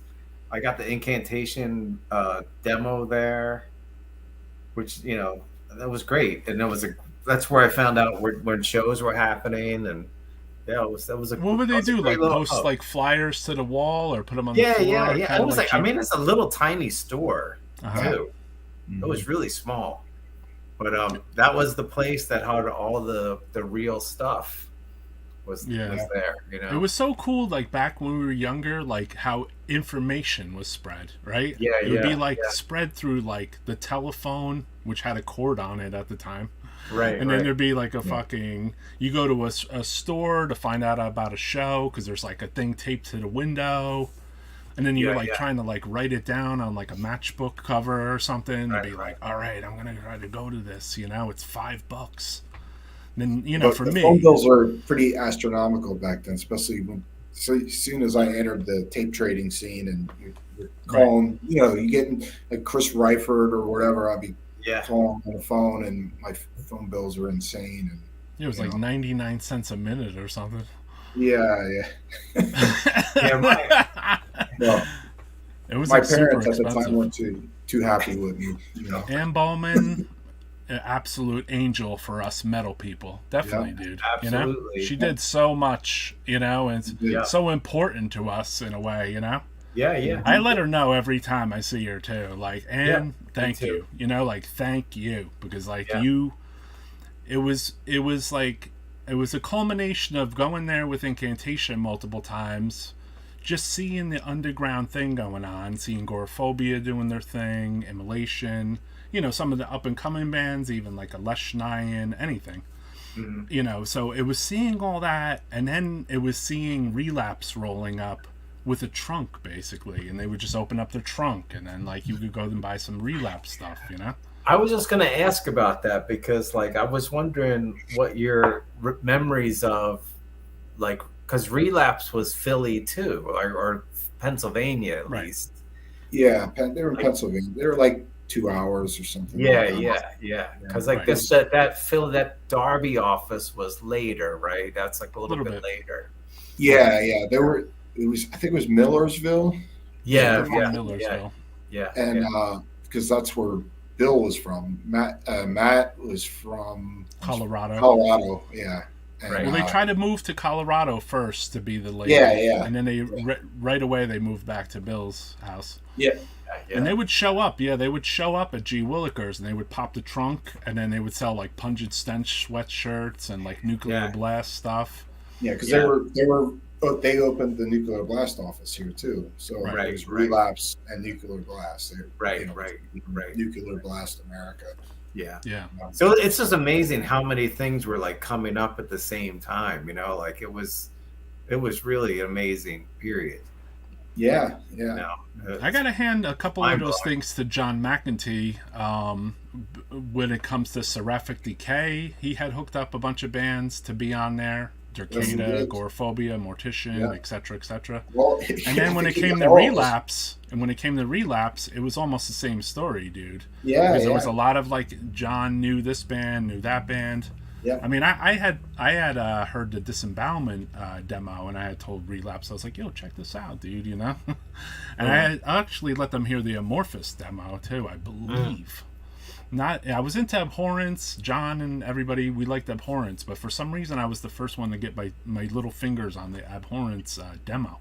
No, the Amorphous demo. Sorry. So like, I let them hear that in the car. I remember like we took like a car trip with those guys or whatever, and it was like because I saw it was just these two dudes. It was like kind of like a little inspiring to me to be like, damn, I want to try that. I want to put my hat in the ring. I want to put, you know, they asked me to be a partner in Relapse back then. They said, do you want to make an investment in Relapse? And I was like, no. Because I didn't really understand like what they meant by it, you know. But looking hindsight now, I probably just give us money. That's what you thought. Yeah, just give us money. Yeah, I thought that's kind of what I thought. Exactly. So like, but hindsight, I'm like, damn, I made a big fucking mistake there, dude. You know. So yeah, definitely. Relapse was supported and signed bands that would play at G. Willikers, you know, like Deceased, obviously Goreaphobia. Deceased was their first record I think they put out, first full length. Yeah. I mean, you could talk to King about his feelings about Relapse now. It's a little different, but I'll let it loose. Well, I mean, people are, you know, old Relapse, was pivotal for my metal upbringing. Definitely, dude, you know? They were definitely important, you know? Yeah, corporate death. Rock and Roll Plus has everything. Demos, merch, and all the new Earache and Peaceville stuff. You'd be like, what the fuck? Yeah. I got the winter tape there. Right, on Future Shock? Yeah, I don't know if it's Future Shock or is it Nuclear Blast? They do that too? Eventually. The original one was like some smaller label. And it was only on tape. It was well, I actually let me fix that. I talked my friend into buying it, and I dubbed it off him. And you dubbed it off him. Yeah. I know. There was that time, man, you know? Yeah, exactly. You and your friend would each get like $4 each. Yeah, I'll get one and you get one. And then you buy the blank tape, you know? Yeah. Works. Definitely, dude. And two people got, you know, out of one. So, like, as far as I don't think there was any death metalers from Pennsauken, New Jersey, though, right? Because, like, that neighborhood was really fucking shady, right? Yeah, I don't know. You know, everybody from like Drew was saying earlier, it was like people from Virginia, you know, Maryland, New York, North Jersey, you know, Pennsylvania. That was pretty much. You know, we all congregated at a very bizarre named club, and then you know what I mean. Bands would come from different states, and then like as time on, national acts.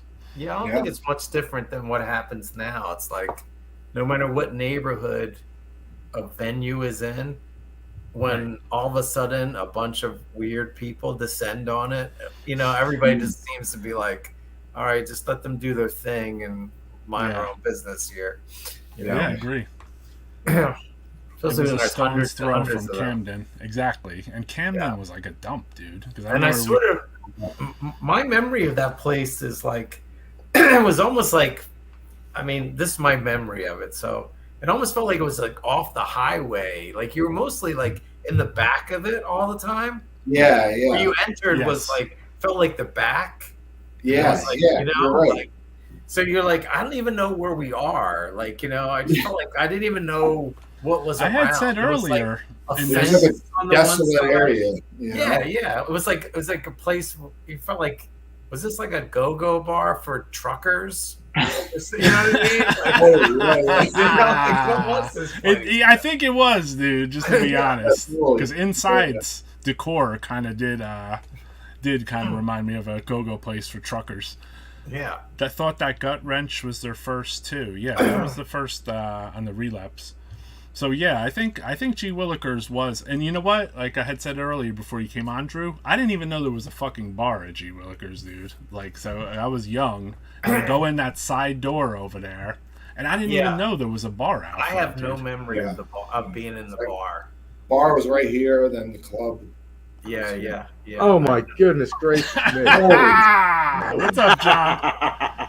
All right, we got John Litchko from Necrophagia here. What's up? Hold up, I gotta adjust my volume here. I can't hear shit. He's still the loudest guy in the room. You know? Oh wait a minute. You sound That's good. better. All right, how you doing, my man? I'm good, man. How you guys doing? Yeah, we're just bringing back memories of going. What's up, Alex? Drew? Hey, what's up? What's up? We're going to bringing back memories of going in the side door at G Willikers, and I was saying I never would go in the fucking bar. I didn't even know there was a bar there, you know? Yeah, it was definitely the side door. Was it the back door? It was like that side fucking door. You go up the stairs in the back. Oh, yeah. That's what I remember. That's how I thought that was the side, but that's fine with me. Yeah, but I mean, like, you know, it wasn't like, you know, there's no. It was a shady looking place. Like bottom line. It was pretty ghetto. It was a shithole where a lot of magic happened. Shithole, what? A lot of what? A lot of magic happened. I said. Oh hell yeah! Yeah, what's your what about a lot of partying there too. What about you, John? You got any like you played with Goreaphobia for the first time at G Willikers, right? Yeah. Yes. Kind of course. Yeah. First and last time. First and last time. Well, yeah, for Goreaphobia. Yeah. So like maybe 10 years later. Yeah, 10 years later. But then G Willikers was out of picture by then. But yeah, that was the first thing I did with at G Willikers was play that one show. Yeah. Right. I was nervous as fuck, man. And that was this show here, right? Give it a second to load. Which you said one of the bands canceled. Yep. Deicide canceled. Deicide canceled. But it was Cannibal Corpse. Oh yeah, that's right. Goreaphobia, Malicious Intent, and Face First. Yep. Support the scene. Malicious Onslaught. Yeah. Malicious Onslaught. Yes. 10 minutes from Philadephia. This is the holiday special on July 3rd.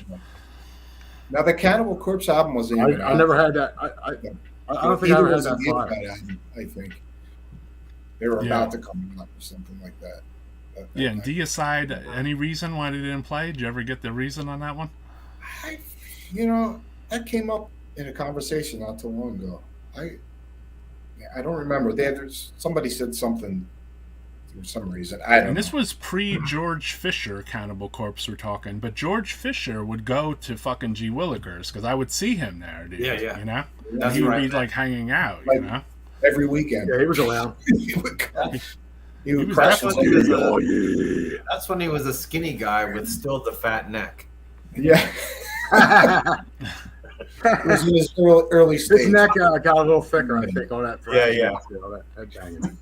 There's so much like it's like that was like death metal like school basically, right? G Willikers in a way.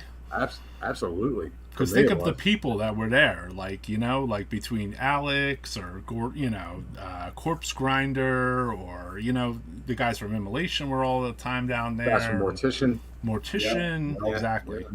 Incantation. definitely. You name it. I mean, your band, the whole Necrophagia, Northeast corridor came through there. Yeah, and your band, Necrophagia, played there. Maybe Cerberus, too? Cerberus played there, yeah. Right. Pre-Symphony of Grief. Yeah. Excuse me. Yeah, I think it was only one show we played as Cerberus. As Cerberus, yeah. Yeah, maybe. But I remember Necrophagia. No, we definitely played more than one because I have more than one flyer for that. So yeah, I remember Necrophagia hopping on like as the years went on. Like Necrophagia would be on the shows and like say Crucifier and a lot of stuff like that. You know. Yeah. Well, we came in like our first show there was in '91 at some point. I don't know what month it was. You know what I mean? But I know it was with I dug this shirt out just because of this. All right. Oh, it was with Pain Eater. Our first gig. Yeah, our first gig at G. Willikers was with Pain Eater. Yeah, that's right. And Disharmonic Orchestra. Yeah, they didn't show up though, but I do have this if you guys want to check it out. They did play there though, right? I just can't. Disharmonic, their van broke down on the way there. They got into a car crash. They're on the flyer though, but I have this from that show. This is your first show.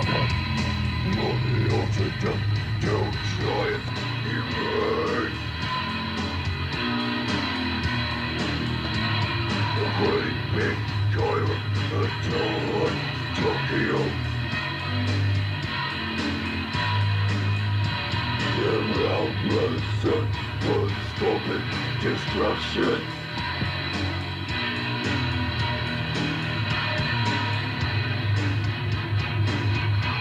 Kill you.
So that was Pain Eater from back in the day. All right, John. I saw you showing the horns to your boy there, but he can't see you when you're in the back. When you're like this, he can't see you. So I was like, yeah, that was Frank Gamble. You were trying to say what's up to, right? Yeah. Hell yeah. Yeah, we got Frank Gamble to come on whoever's show. It was either my show or one of the other guys. And Frank Gamble, I got him to answer a bunch of fucking questions and shit, which is awesome. Yes. Is that available? Can I be seen? Just when you're off, when you're like when you're off camera, you know what I mean? Oh yeah, not now. It's kind of like grayed out. You're live now. So we're live on YouTube, the Death Metal Podcast. So Pain Eater, with that show in particular, this was the flyer for that show. Those guys came and stayed at my fucking house with my parents, dude. And I didn't know at the time that they were... They basically, I was in contact with them, right? And they were like, hey, we want to play a couple shows up in New York or whatever. So I booked them a show at this place called Studio One. And then I told the guy from Studio One, I was like, hey, man, I got a band. They're called Pain Eater. We're from Kearney, which is the town next to fucking Studio One, you know? And he's like, all right, well, here's your 50 tickets to sell, you know what I mean? So I booked the show. And then they go up there on stage, and obviously, you know, they have a drum machine, a bass player, and a singer, right? So immediately, the whole fucking crowd at Studio One is like, you guys fucking suck, right? Like, the whole place, because it was like a mixed bill of, like, hair bands. And this guy's like, I'll suck your girl's pussy till her head caves in. And then, like, the whole fucking crowd went berserk, dude. And then, dude. I remember they rolled up their banner, and they like went outside to their car, got a couple baseball bats, and I came back in with the baseball bats, and because they were like, I don't know if we're gonna have some trouble here, you know what I mean? Wow. But basically, they came and stayed with me and my fucking parents, dude, and I was just confused because like this band from Florida rolls up in front of my house, and they're like, hey man, like we're here to fucking play those shows, you know? And I'm like, where are you staying, or what are you doing? Like, oh, we thought we were going to stay with you, you know? I was like, I had to like go upstairs and ask my parents, like, is it all right if my friends from Florida stay here? 4 guys. They're like, who? But they let me hook it up, so it was kind of cool, you know? I hear something. Didn't we stay with Decay, Alex? What's that? When we went, I said, didn't we stay with Decay? In North Jersey somewhere before when we went to 308 to see friggin' Mortician and Incantation. 308 bar. Oh. It was like that weekend. John, stop playing your guitar, please. I'm sorry. So there was this was the flyer of the show though. So it was Disharmonic didn't show up though. They got into a fucking van crash. And then you had Psychosis, who were Mass Psychosis, Necrophagia, and Pain Eater. Yeah, it was a good show, man. It was cool. Yeah. Very obscure. Oh, shit. Yeah, that 308 bar show you're talking about, John, that was way before Pain Eater. Yeah, that was in October. Oh, yeah, I know that. But that was in June of 90. Yeah. Speaking of Mortician now, there was this early-ass show, and this is pretty blood-blasting, so I don't know if you guys are ready for this.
So there we have Mortician from G. Willikers from 1990.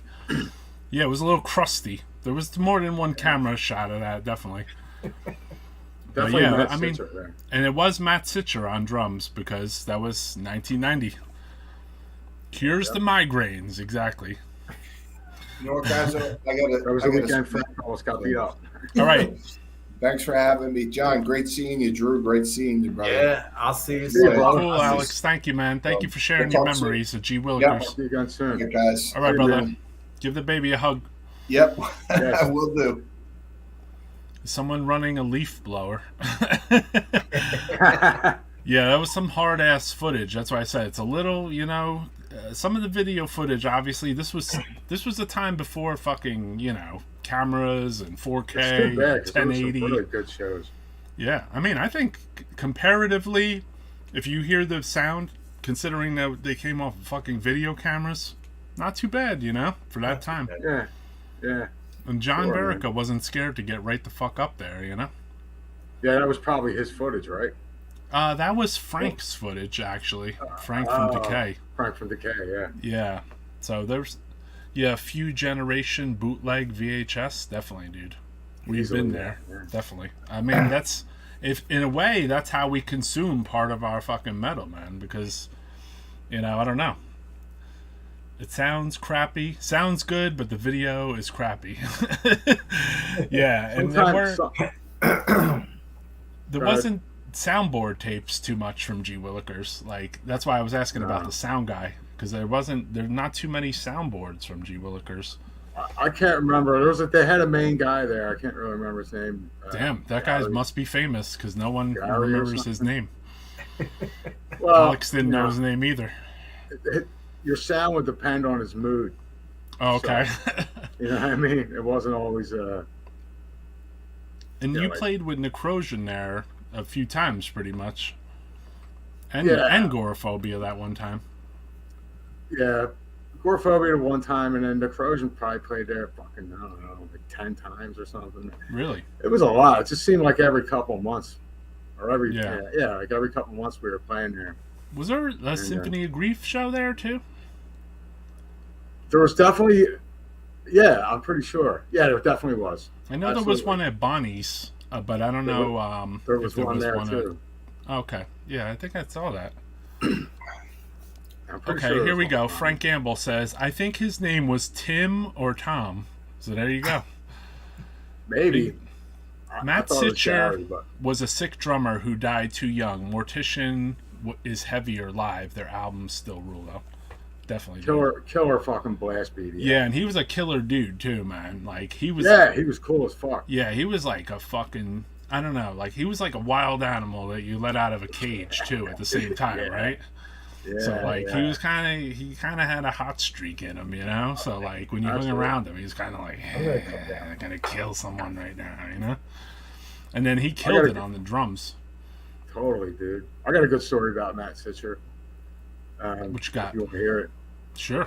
We were somewhere in New York. We were it was Immolation. It was Mortician. This is like when they played at the 308 bar years and years ago. Incantation. Right. The guys from Decay or what is, we're walking down some street in New York, and this guy looks like just like some fat dude with a tie, right? This goofy looking dude, and that's all fucked up. He goes past the dude and he pulls his tie.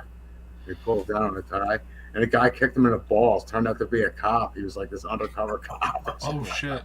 Kicked Matt in the balls, and then whatever. It got squashed because the guy took his badge out, and he's like, "You motherfucker," and he's screaming and yelling.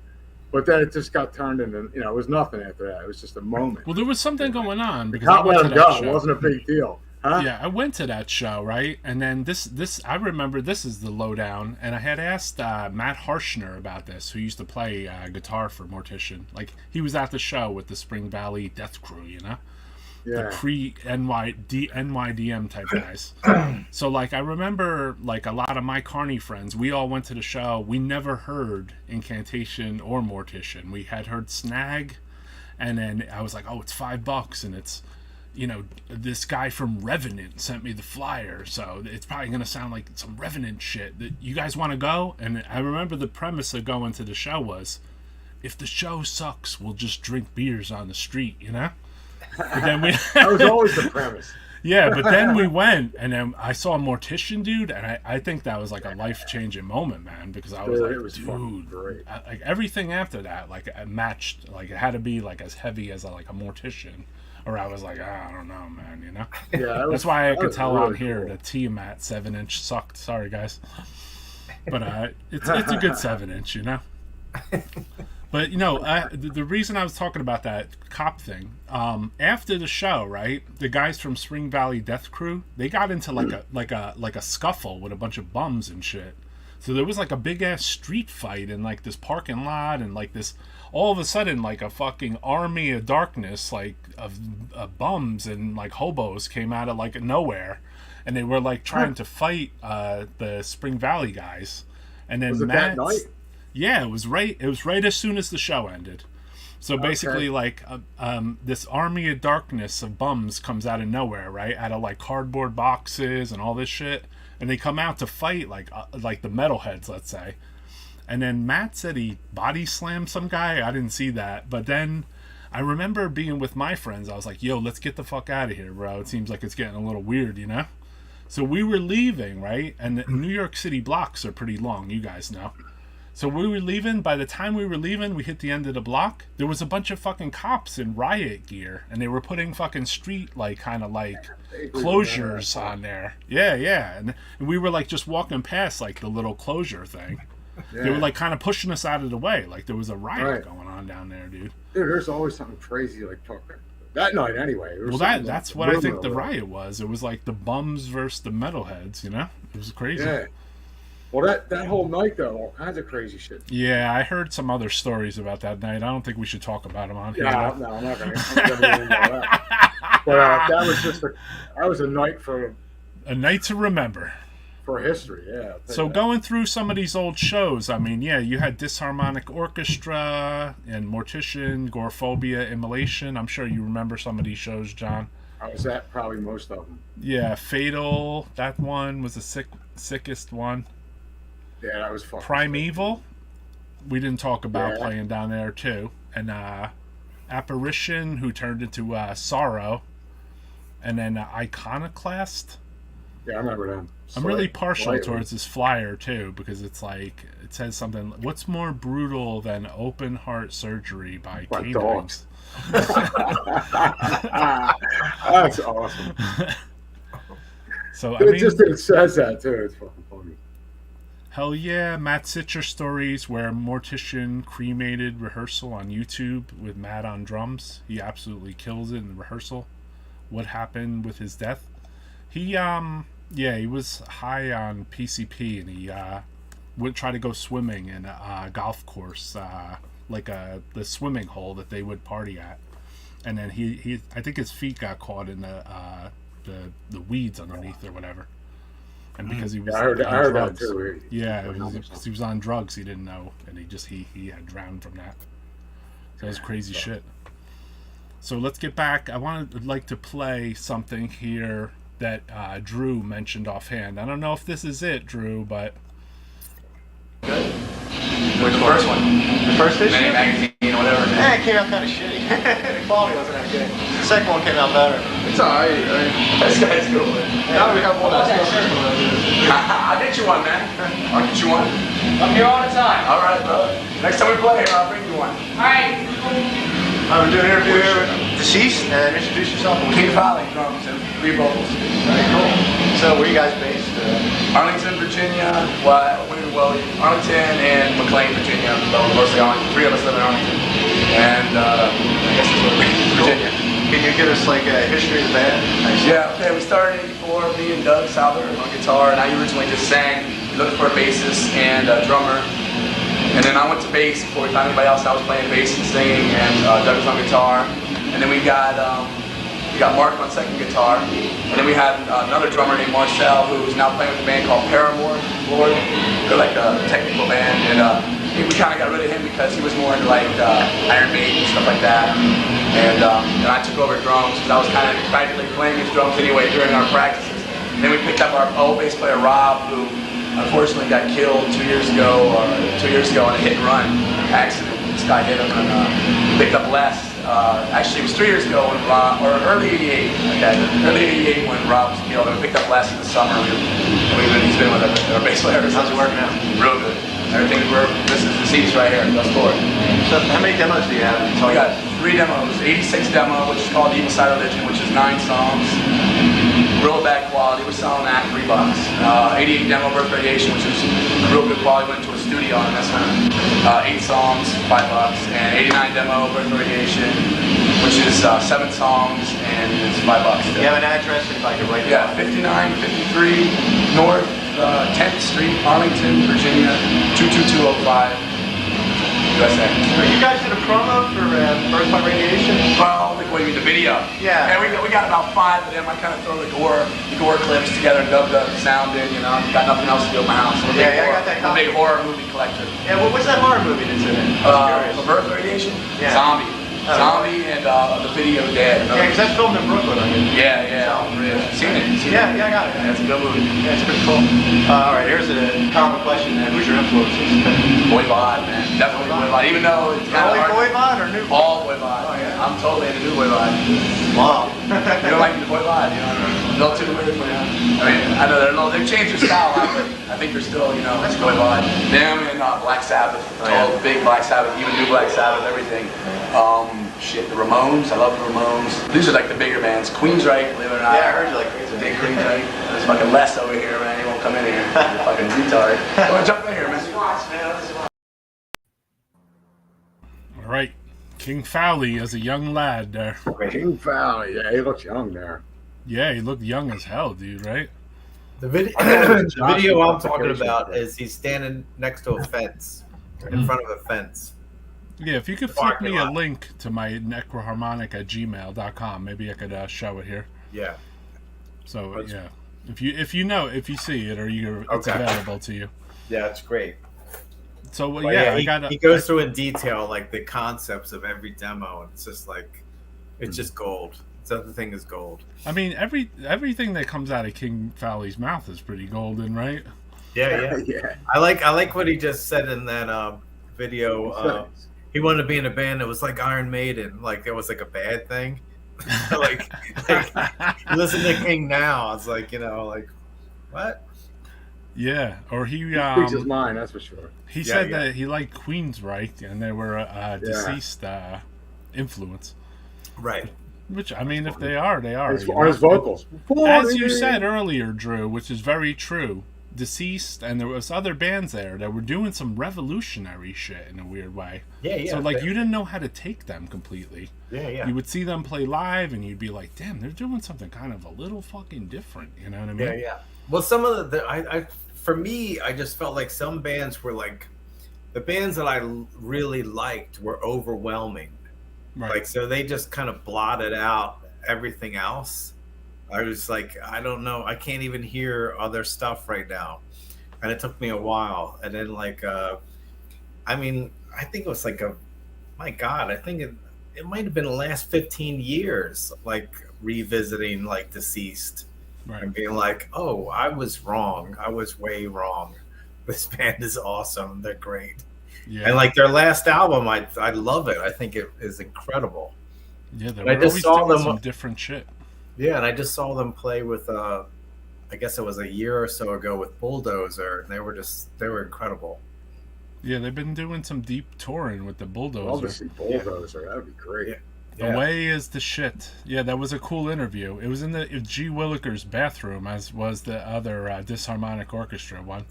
I guess the bathroom was the quiet place where you could do a good interview, you know?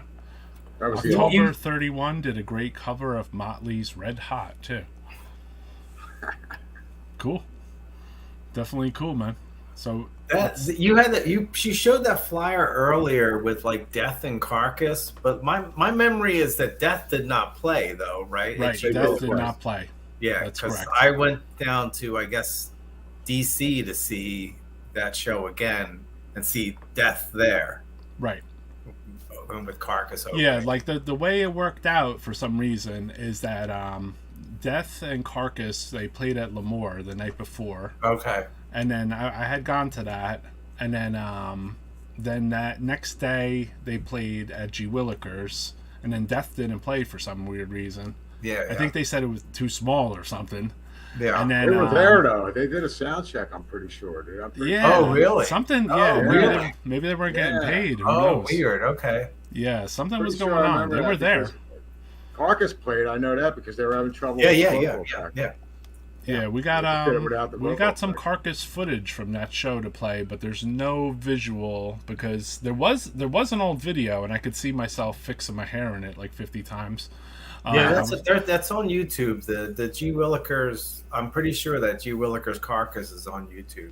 Well, I got it from the Decay and Visions.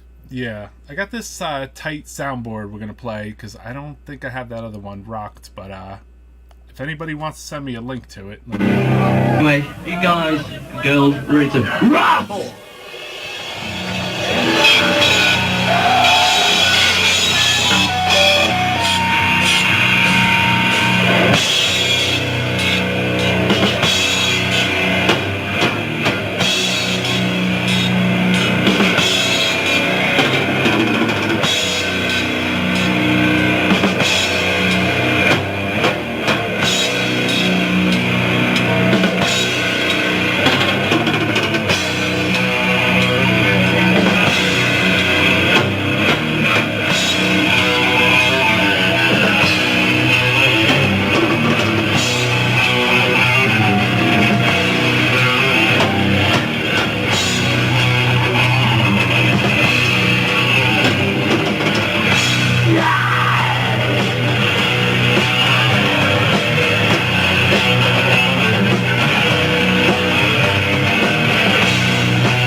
Right. So that was Carcass audio footage from audio from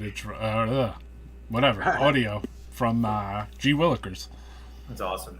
Yeah, it was pretty good quality. I don't know if that came from a videotape. Yeah, that's great. Good shit. Good. And then you guys were both there, obviously. So like seeing Carcass that close was like really amazing, right? It was cool. Yeah, it was incredible. I know, man. I'm still to this day, which is over 30 fucking years later. Like I'm like I can't believe how like brutal that was.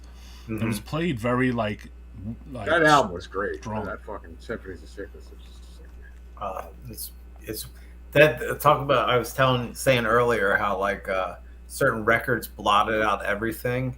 I drove everyone crazy with that record for like 2 years. It's like all I played. It was like, oh my god, I love this record. Yeah. So like all my friends were like into punk rock and stuff, and I'd like make them listen to it. I know that was a gateway they piece should have for liked me. it though. Yeah. I bet you Well, some they of them did. I mean, in the long run.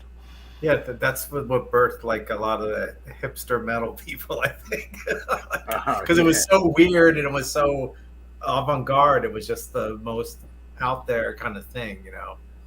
To me, they were one of them bands that like sounded like their album cover, like with the album cover, all the corpses and shit. Like And when I heard that first couple bars of the first song, I was like, "Holy fuck, dude!" And it was tuned like I don't know how low they tuned, but it just sounded so deep and like tonally like very heavy. Yeah. It's like the ugly guitar sound. It's just great. It's just incredible. They lost it after that. The sound wise, like you know what's sad too? At that junction, like I seen them on stage, and then I had seen the guitar player from Carnage up there with them, Michael Amott. Yeah, Mike Amott.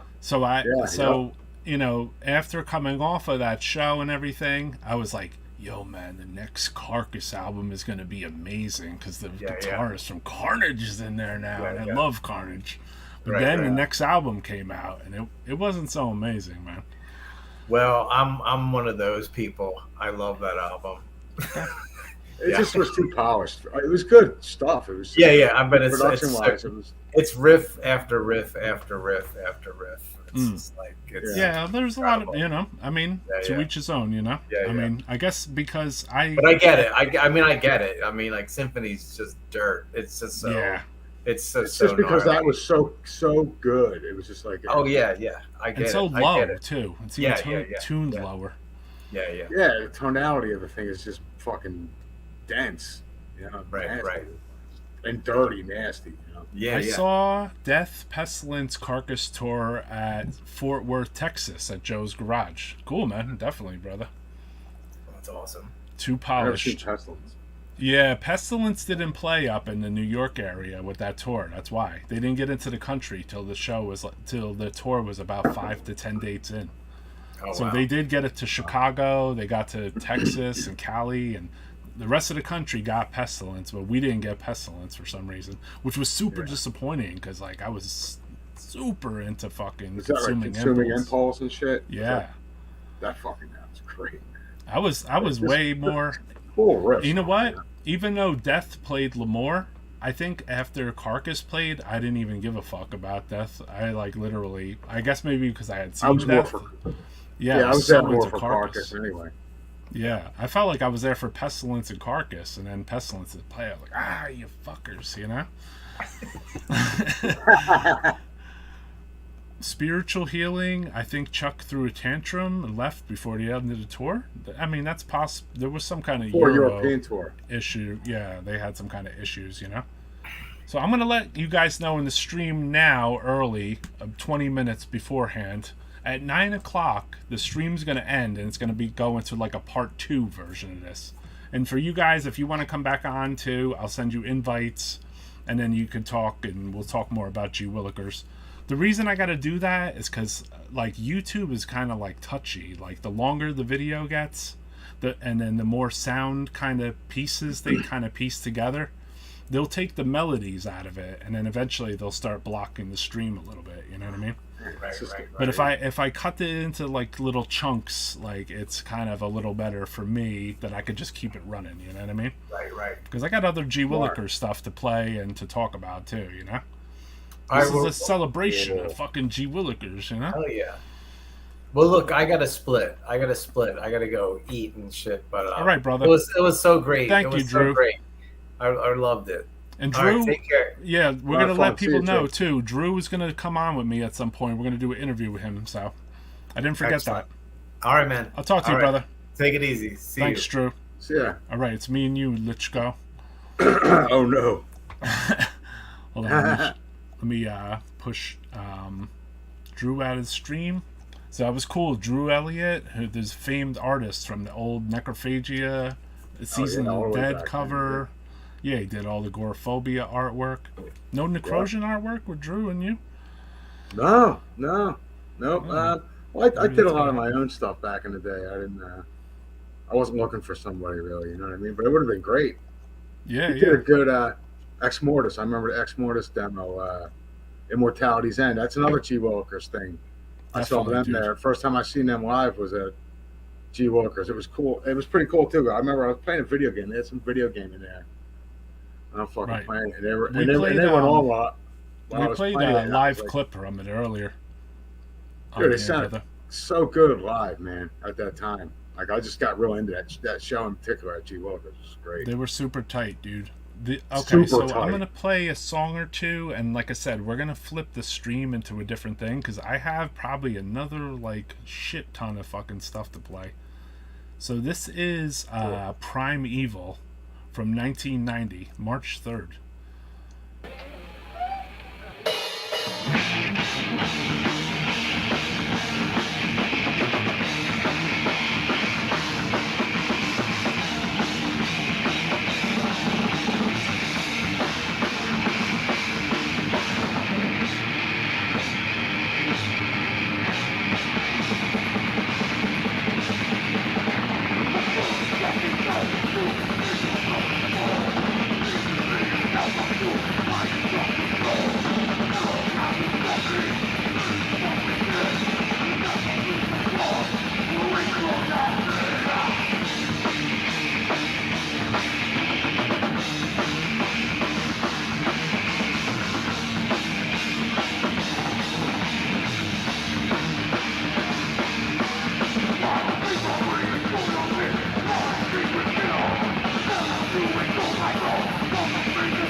Alright, so that was Prime Evil. And to answer your question, Teddy Tommy, there was 3 Prime Evil demos. There was 2 mass-produced ones. What's up, Takashi? How's it going, brother? Super tight. Cheers to Japan, bro. And Itomi. Yeah. Fuck yeah, dude. I'm on here with John Lichko. Right. Symphony of Grief, Necrophagia. Hello. You gonna hang out for my second stream, John? Maybe we could talk about Necrophagia. Maybe you'll find it. Is there any live Necrophagia at G Willikers videos? Because I didn't see any of those. Not that I have. There might be, I don't know if Verica has one or something like that. He might have one where we got up with Goreaphobia. Goreaphobia let us get up on one of their sets to play one song. Okay. And I think I was at that show. You probably were. You probably were there.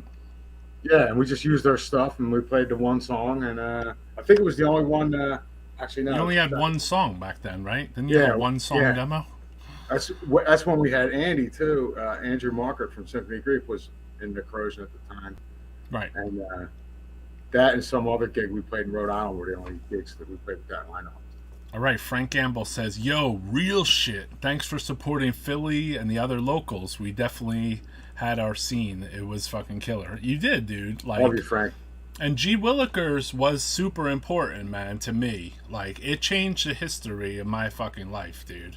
Because there was something I saw there with the underground scene that I was like, I don't know. It had something to do with going to the shows, and then it had something to do with Relapse in their trunk, and it had something to do with meeting bands and being like, hey, I'll, like, say with Alex, I was like, hey, like, I can't, like, do you guys have any demos? Like, you got a demo or something, or tapes? Or how come you're not selling any of your tapes? He's like, oh, we don't have any, or I'm behind on my mail, or whatever he said. And I was like, do you want me to send some tapes out of your band, Goreaphobia? And he's like, yeah, that'd be killer, dude. I'll get you a copy of the master We were cover. all poor kids from Kensington. Yeah, and he's like, I'll get you a copy of the demo cover. And then I took it to kids in Kearney High School, dude McCleary, and that dude that came down to that party that time, McCleary. Yeah. And they offset printed it at the fucking print shop there, the Goreaphobia demo. And then I was able to take those covers and, like, wrap the tape up, send them to Europe. It was the big, like, the layout. Was it the one that with Phil? That Phil Hansen from Nuclear Death Day, Yeah, right? yeah. It was like a full spread Phil Hansen artwork or whatever. I remember seeing the original. It was fucking like this big, man. It was shit. Killer, dude. 6 stream tonight. Love and experience. Yeah. This is part 1 of the stream too, just so you guys know. So like another 5 minutes or so, I'm gonna flip over to like a second stream, just due to the whole like YouTube fucking stupid music melody rule bullshit. Because I don't, if I throw a 6-hour stream up here, that shit could get canceled. But if I cop it into 2 pieces, it might not. You know what I mean? So we're just trying to flip it up a little different on here on Death Metal Podcast a little, just for you regular watchers. I think you guys know, if you're a regular watcher here, that we get fucked with by YouTube a lot, and they don't want us to be DJs and whatever the fuck we're doing. They don't mind when we're talking. They don't want you to be free. They don't mind when we're talking, but they don't want us to play any music, basically, of other bands. So it's like, sometimes we'll play some live stuff, or we'll try to, or we'll just take certain copyright striking looking things and this and that. And it's not so much, it's more like a game to me now. So it has nothing to do with the financial this or that, demonetization, It's more of a game. Like, what can I play on here without YouTube giving me a bunch of fucking copyright strikes, you know? What I mean? It just seems, it's going to get more and more underground. Yeah, and it has. And it in a weird way, it's a kind of a good thing. Yeah, it is, actually. Poor was right. Spaghetti and crushed tomatoes for dinner many days. $1.50, says Frank Gamble. Hot dog soup. Hey, Frank Gamble. Chris. Yeah, you should get on with us, Frank Gamble. I could send you an invite if you want. Yeah, Frank Gamble. I'll send you an invite in Facebook. Chris anybody that was in the YouTube, in the G Willikers stratosphere, like, I want more. I'd like to, like, Ann wasn't feeling good tonight, so she's declined to come on, But this show definitely goes out to Frantic Ann, no doubt, I hope you feel better, Ann. Yeah, we hope you feel better too, she really pulled it together for a lot of people. And then, when you look at the lineups and the flyers, dude, like, You know, these were really fucking hard ass shows, dude, you know? Like, this shit is what you were talking about earlier when Exmortis played there, you know what I mean? Yep, that was the show. Yeah, you had fucking Disharmonic Orchestra played there with goddamn Mortician and shit.